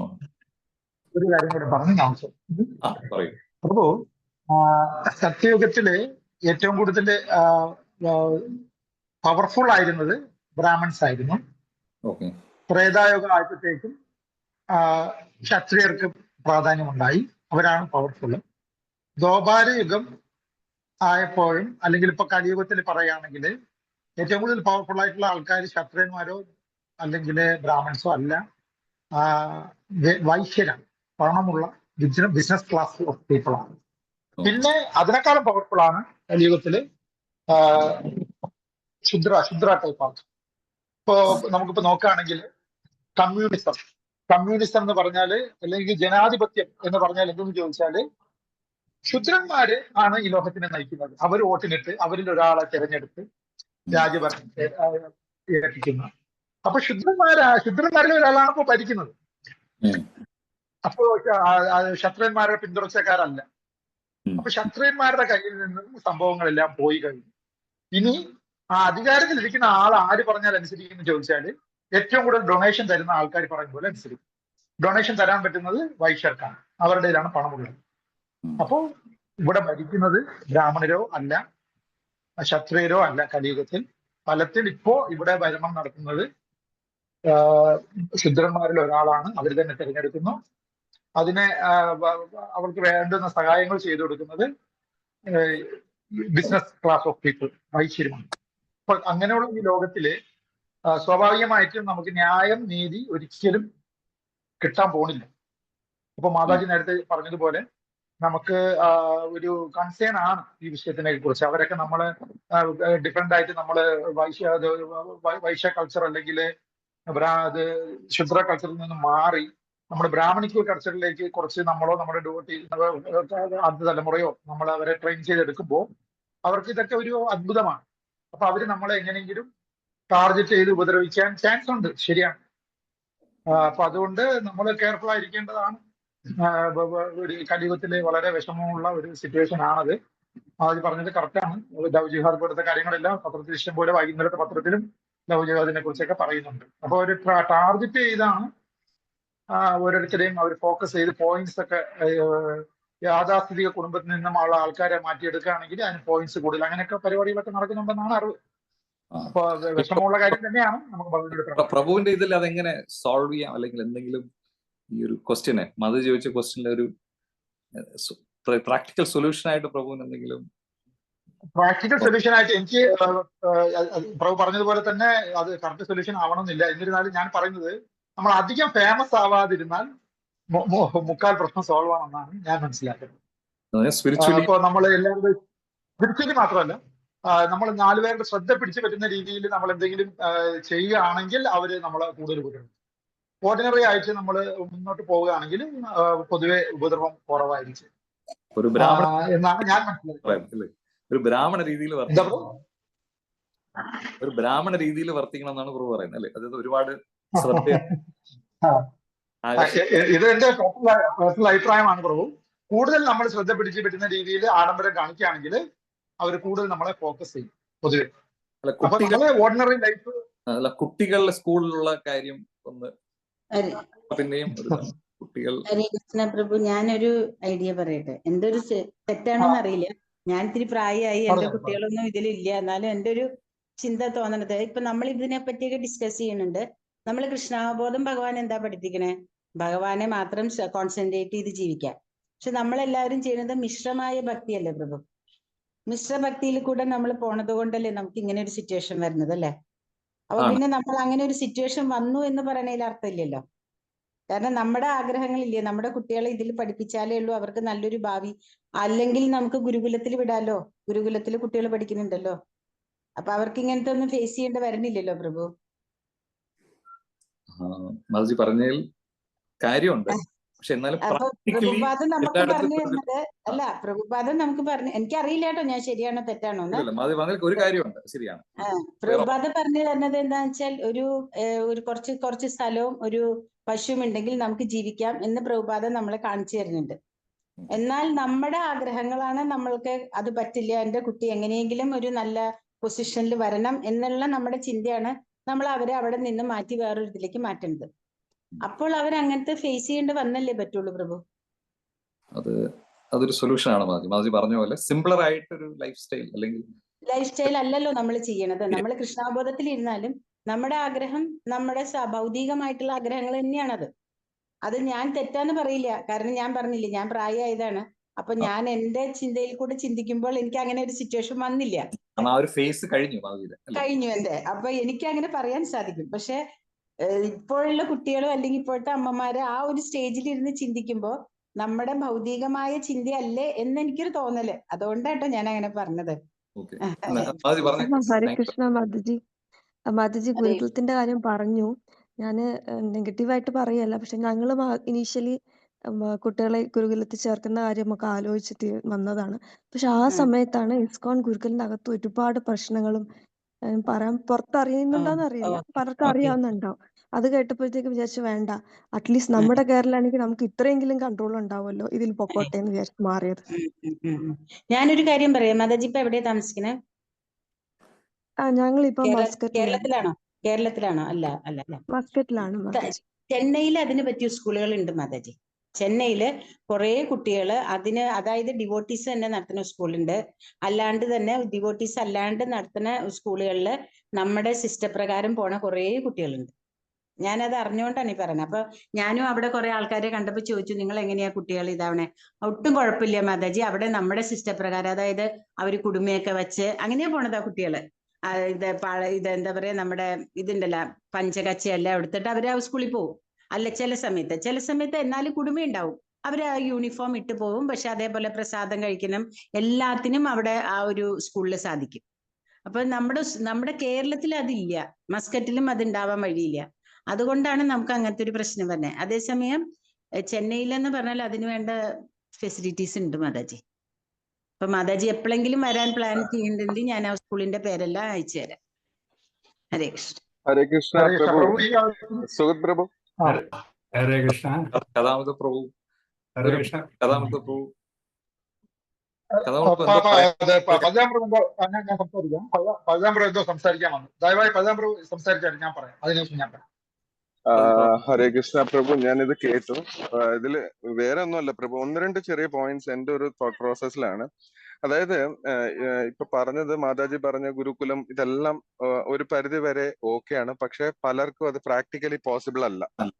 പലർക്കും പ്രാക്ടിക്കലി പോസിബിൾ അല്ല. മോർ ഓവർ നമ്മൾ അവരെ പ്രിപ്പയർ ചെയ്യേണ്ടത് ഹൗ ടു ഫേസ് ദിസ് കലിയുഗ ആൻഡ് ദിസ് സൊസൈറ്റി എന്നുള്ളതാണ്. കാരണം നമ്മൾ കുറച്ചു നാളത്തേക്ക് അവരെ ടെമ്പററി ആയിട്ട് ഇതുപോലെ ഒരു സെറ്റിലായിട്ട് അടച്ചു വെച്ച് അവരെ പഠിപ്പിച്ചു വെച്ചാൽ അവരുടെ ഈ പറഞ്ഞ ഡിസയേഴ്സും ഇതെല്ലാം സ്റ്റഫായിരിക്കുന്നു, എന്താ പറയുക, സ്ട്രെസ്ഡ് ആയിരിക്കും.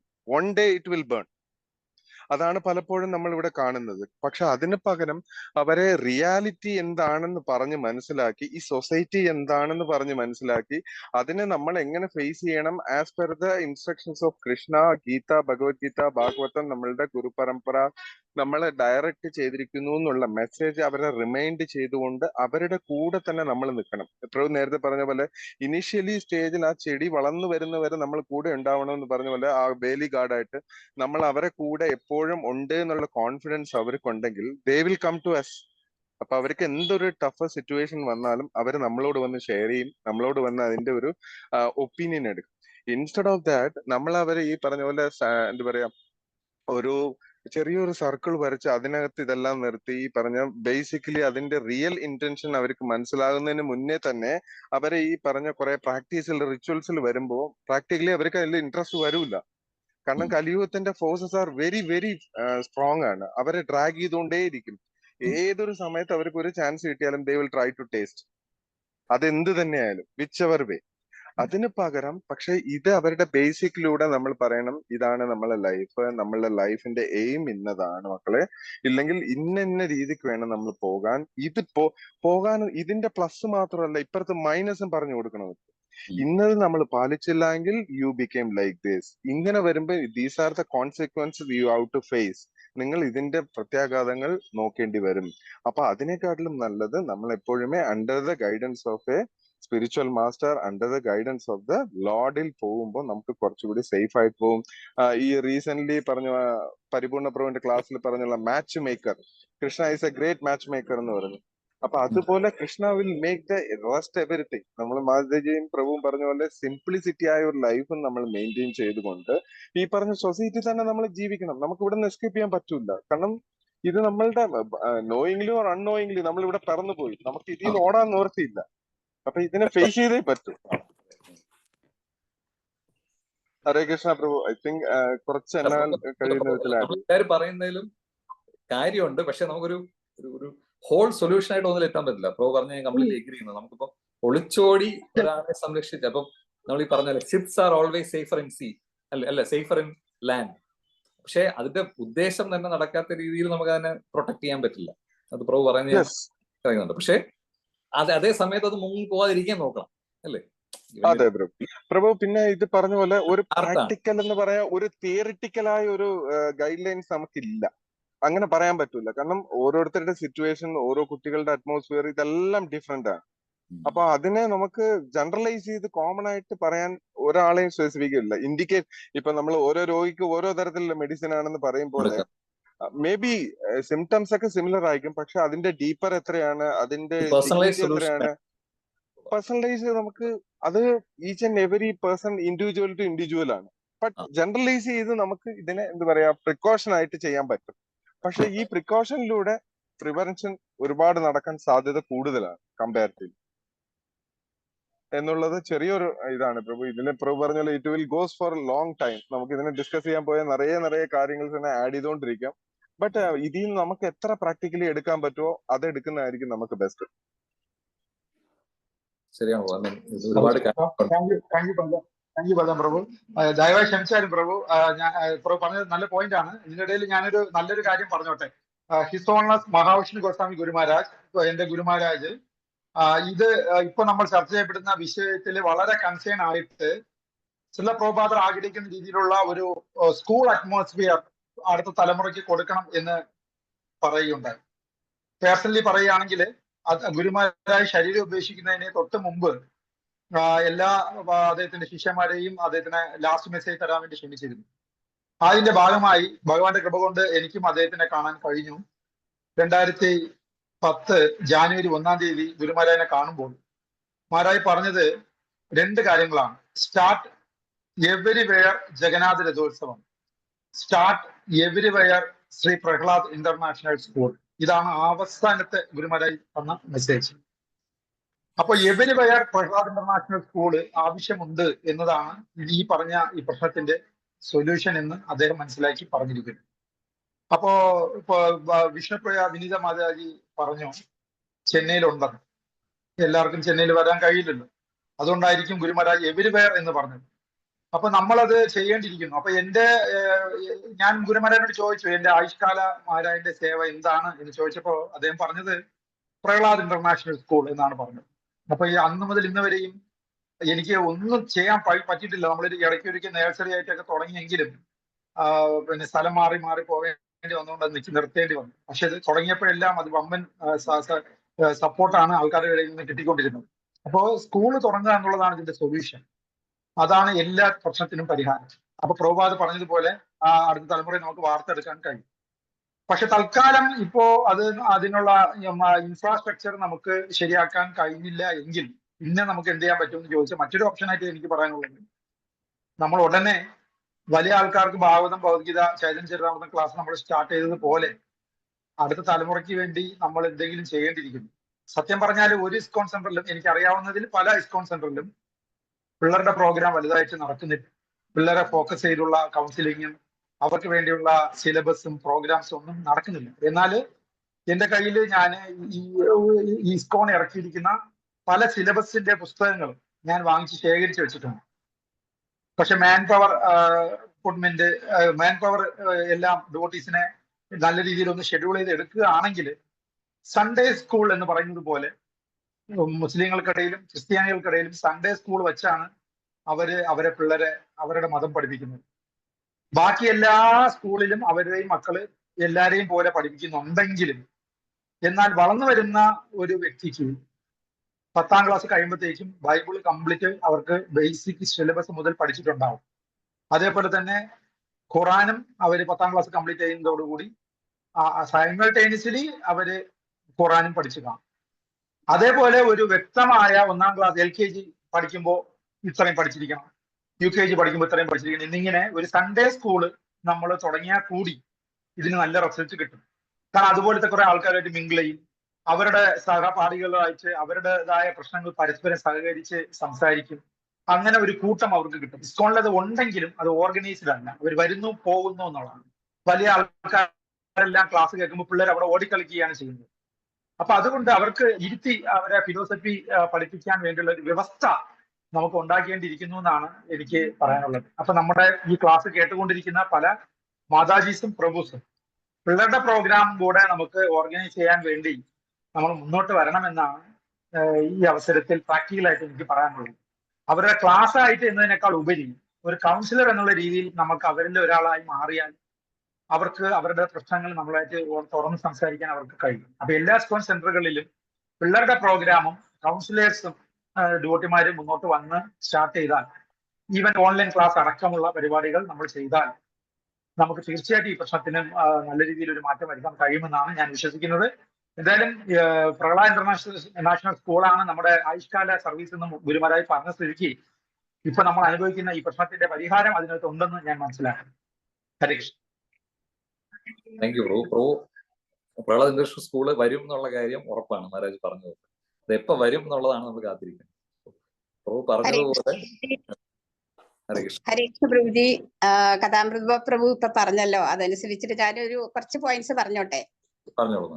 ഇപ്പോ ഞങ്ങളിപ്പോ ഓൾറെഡി സൺഡേ സ്കൂൾ നടത്തുന്നുണ്ട്. അപ്പോ നമ്മുടെ ടെമ്പിൾ പ്രസിഡന്റ് ജഗസാക്ഷി പ്രഭു 25 ടെമ്പിളുകളിൽ ഇങ്ങനെ ക്ലാസ് വെക്കണം എന്ന് പറഞ്ഞിട്ടുണ്ടായിരുന്നു.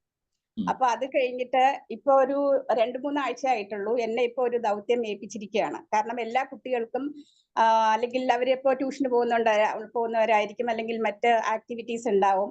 അപ്പൊ ആ ടൈമിൽ നമ്മൾ സ്കൂളിൽ വെക്കുന്ന സമയത്ത് കുട്ടികൾക്ക് വന്നു ചേരാൻ കഴിയണില്ല.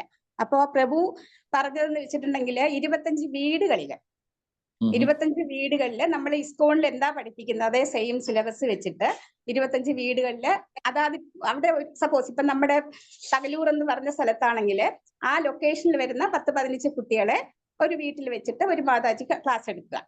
അപ്പൊ സിലബസും പിന്നെ ട്രെയിനിങ്ങും നമ്മൾ ഇവിടുന്ന് കൊടുക്കുക എന്നാ പറഞ്ഞിരിക്കുന്നത്. അങ്ങനെയാണ് ഇപ്പോ ചെയ്യാൻ പരിപാടി ഇട്ടിരിക്കുന്നത് പ്രഭു.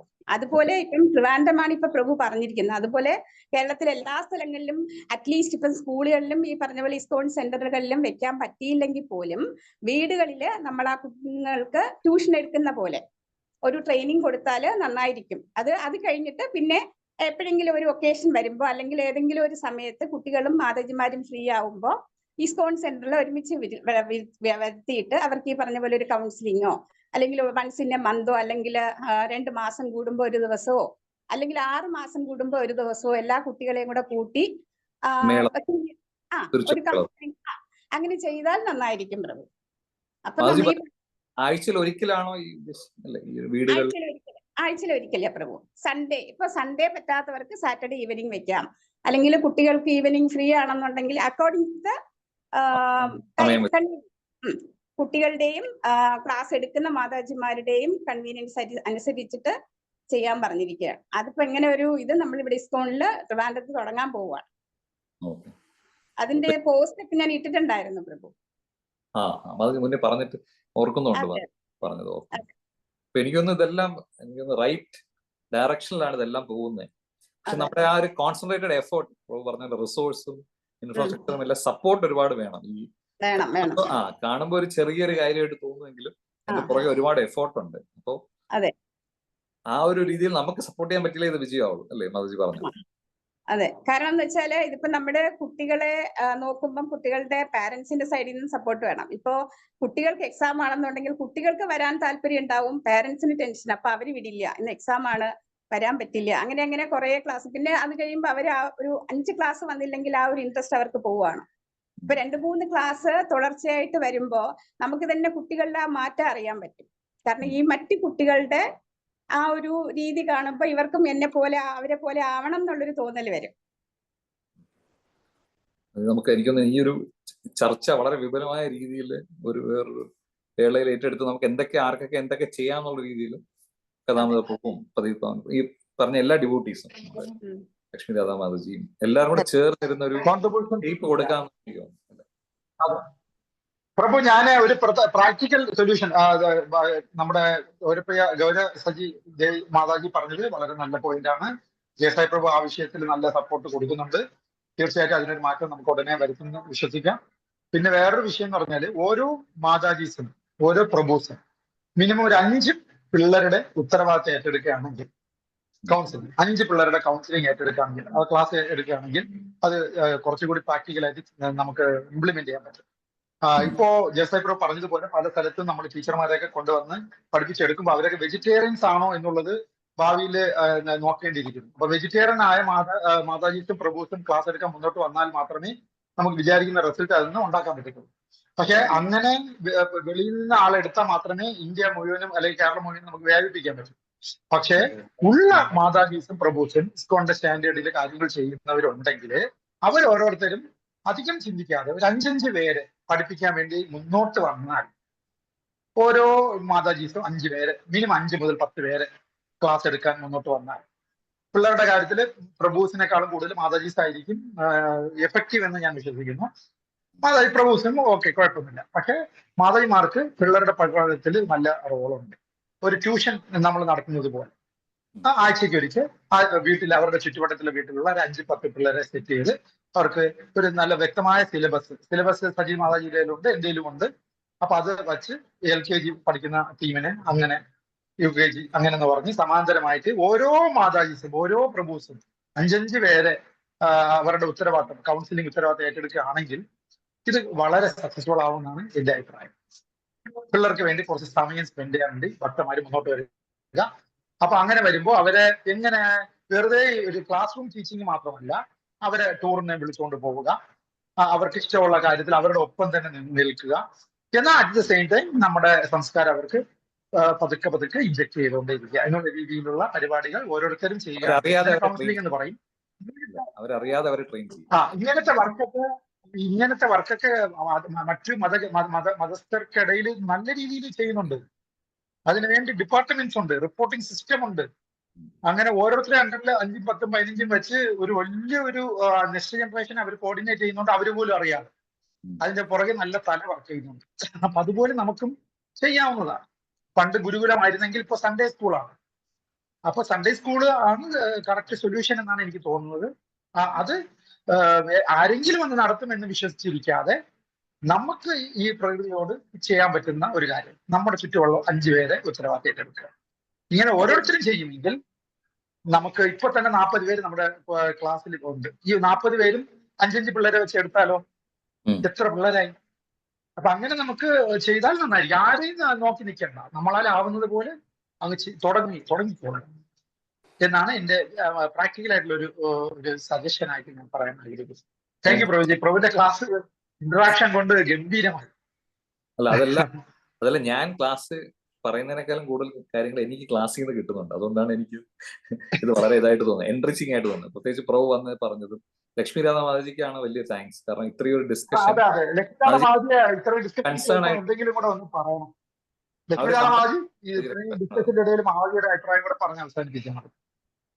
ഹരേ കൃഷ്ണ പ്രഭു. ഞങ്ങൾ ഇവിടെ മസ്കറ്റിൽ ആക്ച്വലി ഗുരുകുൽ സിസ്റ്റം ഉണ്ട്, ഗുരുകുൽ ക്ലാസ്സസ് ഉണ്ട്, ഓരോരോ ഏജ് ലെവലിലൊക്കെ ഉണ്ട്. പക്ഷേ അത് ഇവിടെ ഇപ്പൊ ഒരു കൺട്രോൾഡ് ഇതിലാണ് പോകുന്നത്, വലിയ പ്രയാസമില്ല. എന്റെ ബിൽഡിങ്ങിൽ നിറയെ ഡിവോട്ടീസ് ആണ്. ഇപ്പൊ മോള് കളിക്കുന്നതൊക്കെ ഡിവോട്ടീസിന്റെ കൂടെ, ഇവർ പാടിക്കൊണ്ടൊക്കെയാണ് നടക്കുന്നത് മൊത്തമൊക്കെ. അപ്പൊ ഇവിടെ ഉള്ളിടത്തോളം എനിക്ക് പ്രശ്നമില്ല. മോനിപ്പം കോളേജിലേക്ക് പോകുമ്പോൾ അല്ലെങ്കിൽ നാട്ടിൽ സ്കൂളിൽ വരുമ്പോഴൊക്കെ പ്രശ്നമാണ്. അപ്പൊ അങ്ങനെ ഇതിലാണ് എനിക്ക് എപ്പോഴും കൺസേൺ ഉള്ളത്. ഞാനത് ചൈതന്യചരൺ പ്രഭു വന്നപ്പോ ചോദിച്ചു, എങ്ങനെയാണ് ഇപ്പൊ ഇവിടെ നിന്ന് എന്തായാലും ഇവിടെ കണ്ടിന്യൂ ചെയ്യാൻ പറ്റില്ല, നമുക്ക് നാട്ടിൽ പോയി പഠിക്കേണ്ടി വരുമല്ലോ, അപ്പൊ എന്ത് ചെയ്യും എന്ന് ചോദിച്ചപ്പോ പ്രഭു പറഞ്ഞത് ട്രെയിൻ ദം സച്ച് ദാറ്റ് അവർ ഫ്രണ്ട്സ് എല്ലാവരുമായിട്ട് ഉണ്ടാക്കുമല്ലോ, പക്ഷെ അത് മോഡ് ഓഫ് ഗുഡ്നെസ്സിലുള്ള കുട്ടികളെ സെലക്ട് ചെയ്ത് അങ്ങനെ, അതായത് ഒരുപാട് പാഷനേറ്റ് ഒരുപാട് താമസികമായിട്ടുള്ള അവരെ ഇവർക്ക് ഐഡന്റിഫൈ ചെയ്ത് മാറി നിൽക്കാൻ ഇവരെ പഠിപ്പിക്കുക. പക്ഷെ എനിക്ക് അത് പഠിപ്പിക്കാൻ പറ്റില്ല. കാരണം ഞാനിവിടെ വീട്ടിൽ ഓരോ കാര്യം പറയുമ്പോഴും പിള്ളേർക്ക് ഒരു നെഗറ്റീവ് ഇതാണ്, ഞാൻ ഭയങ്കര എന്താ പറയാ പോലീസിങ് പോലെയാന്ന് പറയാൻ. അപ്പൊ somebody else has to teach them. അങ്ങനെ ഒരു മെക്കാനിസം എനിക്ക് ഇതുവരെ കിട്ടിയിട്ടില്ല. ബഹ്റൈനിൽ ഉണ്ടെന്ന് തോന്നി. അവരുടെ ഓൺലൈൻ ക്ലാസ് ഉണ്ടെങ്കിൽ ഞാൻ അതിലെങ്ങാനും മോനെ മറ്റോ കയറ്റാൻ നോക്കണം.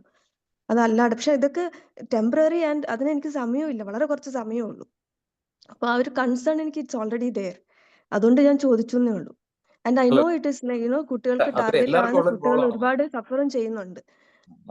ഓരോന്നിനും എല്ലാരും ഈ ഒരു സ്റ്റേജിൽ കൂടെ കടന്നു പോയതോ കടന്നു പോകുന്നവരുമാണ്.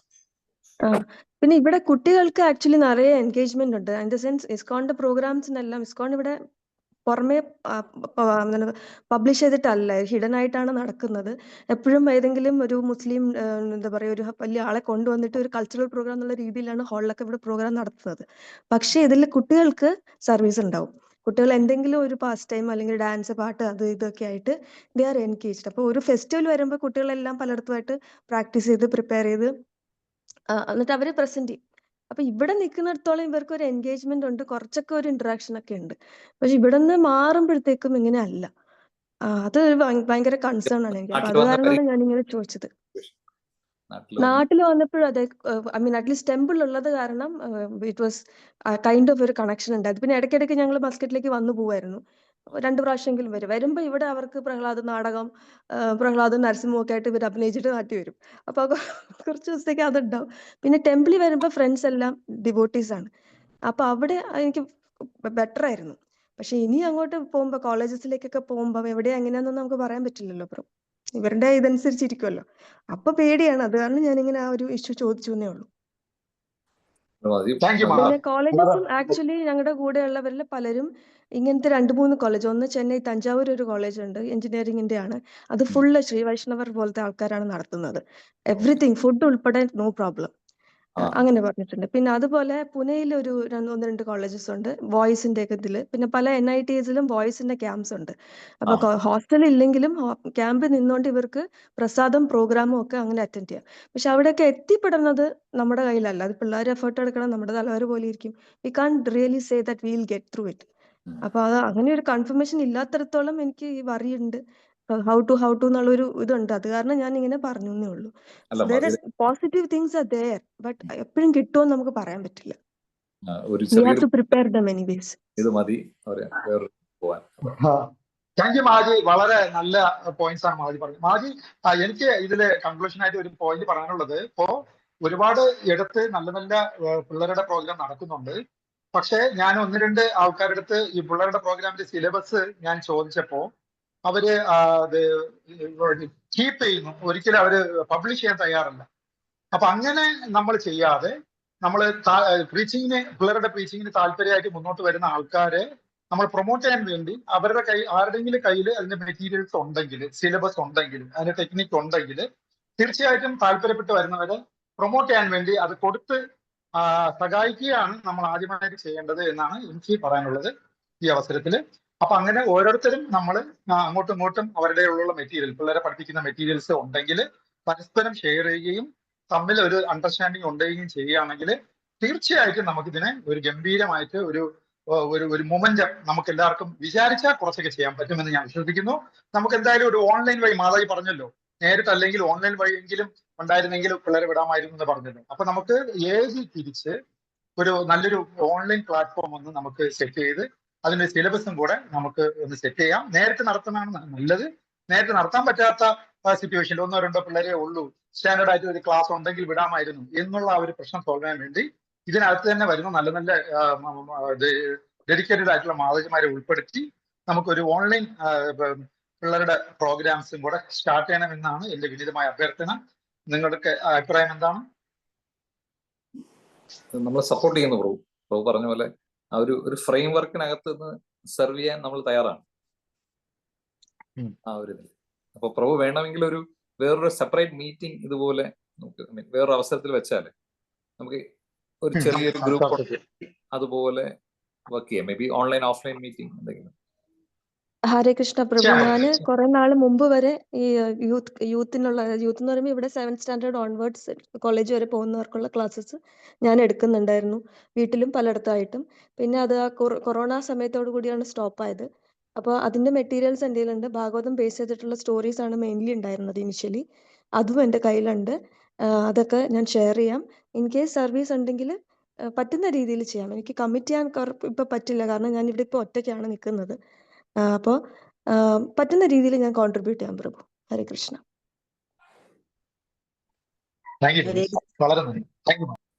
ഹരേ കൃഷ്ണ പ്രഭു. ഹരേ കൃഷ്ണ. ഹരേ കൃഷ്ണ പ്രഭുജി, ഞാൻ ഖത്തറിലാണ്. ഇവിടെ മക്കൾക്കുള്ളത് അവിടെ ഓൺലൈനായിട്ട് ഉണ്ടെങ്കിൽ അവരെ ജോയിൻ ചെയ്യാൻ വേണ്ടിയിട്ടായിരുന്നു. ഈ നമ്പറിലൊന്ന് ആഡ് ചെയ്യുകയാണെങ്കിൽ. അവിടെ ഫ്രൈഡേ സാറ്റർഡേ ആണ് ഇവിടെ ലീവ്. സൺഡേ കുട്ടികൾക്ക് സ്കൂളുണ്ട്. അപ്പോൾ ഓൺലൈൻ ക്ലാസ് സൺഡേ ആയിട്ടുണ്ടോ കുട്ടികളുടേത്? സൺഡേ ആയിട്ട് കഥാമത പ്രഭു സൺഡേ ആണോ പ്രഭു? നമുക്ക് ഇനിമേൽ ഓർഗനൈസ് ചെയ്യാം മാതാജി. അപ്പോൾ എല്ലാവർക്കും പറ്റുന്ന രീതിയിൽ ഗൾഫിലുള്ള ആൾക്കാരുടെ മക്കളെയും ഉൾപ്പെടുത്തുന്ന രീതിയിൽ കൺവീനിയന്റ് ആയിട്ടുള്ള ഒരു സമയം നമുക്ക് ഫിക്സ് ചെയ്യാം. മോസ്റ്റ് പ്രോബബ്ലി വെള്ളിയാഴ്ച വൈകുന്നേരം ആയാൽ നന്നായിരിക്കുമെന്ന് ഞാൻ വിചാരിക്കുന്നു. കാരണം വെള്ളിയാഴ്ച ഗൾഫിലുള്ള ആൾക്കാർക്ക് അവധിയാണ്. പ്ലസ് ഇന്ത്യയിലൊക്കെ ആണെങ്കിൽ വെള്ളിയാഴ്ചയാണ് സൺഡേക്കാളും സുന്ദരം. കാരണം വെള്ളിയാഴ്ചക്ക് ശേഷം 2 ദിവസം അവധിയാണ്. സൺഡേ ആകുമ്പോൾ പിറ്റേ ദിവസം സ്കൂൾ വരുന്നതിന്റെ ടെൻഷൻ ആവാൻ തുടങ്ങും. അപ്പൊ എനിക്കൊക്കെ പണ്ട് മുതലേ വെള്ളി വൈകുന്നേരമാണ് ഏറ്റവും ഇഷ്ടം. അപ്പൊ വെള്ളിയാഴ്ച ആകുമ്പോൾ എല്ലാവർക്കും സൂട്ടാവുമെന്ന് തോന്നുന്നു. ദീപമാതാജി, നമുക്കത് തീർച്ചയായിട്ടും എല്ലാവർക്കും കൺവീനിയന്റ് ആയിട്ട് സമയം ഫിക്സ് ചെയ്യാൻ മാതാജി. 3 കാറ്റഗറി ആയിട്ട് ജൂനിയേഴ്സ്, കുറച്ചുകൂടി വലിയ പിള്ളേര്, ഏറ്റവും വലിയ പിള്ളേർ, അങ്ങനെ 3 ടീമായിട്ട് തിരിച്ച് ക്ലാസ് എടുക്കുക. എങ്കിലേ അത് സൂട്ട് ആവത്തുള്ളൂ. അതിന് പറ്റിയ ടീച്ചർമാരെല്ലാം നമുക്ക് ഇതിനകത്ത് നിന്ന് തന്നെ നമുക്ക് സെലക്ട് ചെയ്യാം. എന്തായാലും ഇന്നത്തെ ക്ലാസ് നമ്മളെല്ലാരെയും വേറെ ലെവലിലേക്ക് കൊണ്ടുപോയിരിക്കും. സുധീർ ഗോപാൽ പ്രഭുവിനെ ഹൃദയപൂർവ്വം നന്ദി പറയുന്നു. പാർട്ടിസിപ്പേറ്റ് ചെയ്ത എല്ലാ മാതാജിമാർക്കും, ഹൃദയം തുറന്ന് സംസാരിച്ച എല്ലാ മാതാജിമാർക്കും, പ്രഭുസിനും പ്രഭു എല്ലാവർക്കും നന്ദി.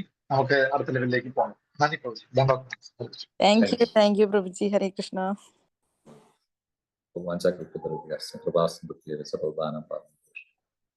Thank you. നമുക്കപ്പോൾ ഇവിടെ വൈൻഡപ്പ് ചെയ്യാലല്ലേ പ്രഭു? ഓക്കെ പ്രഭു, ഹരേ കൃഷ്ണ. Thank you. ഹരേ കൃഷ്ണ പ്രഭുജി.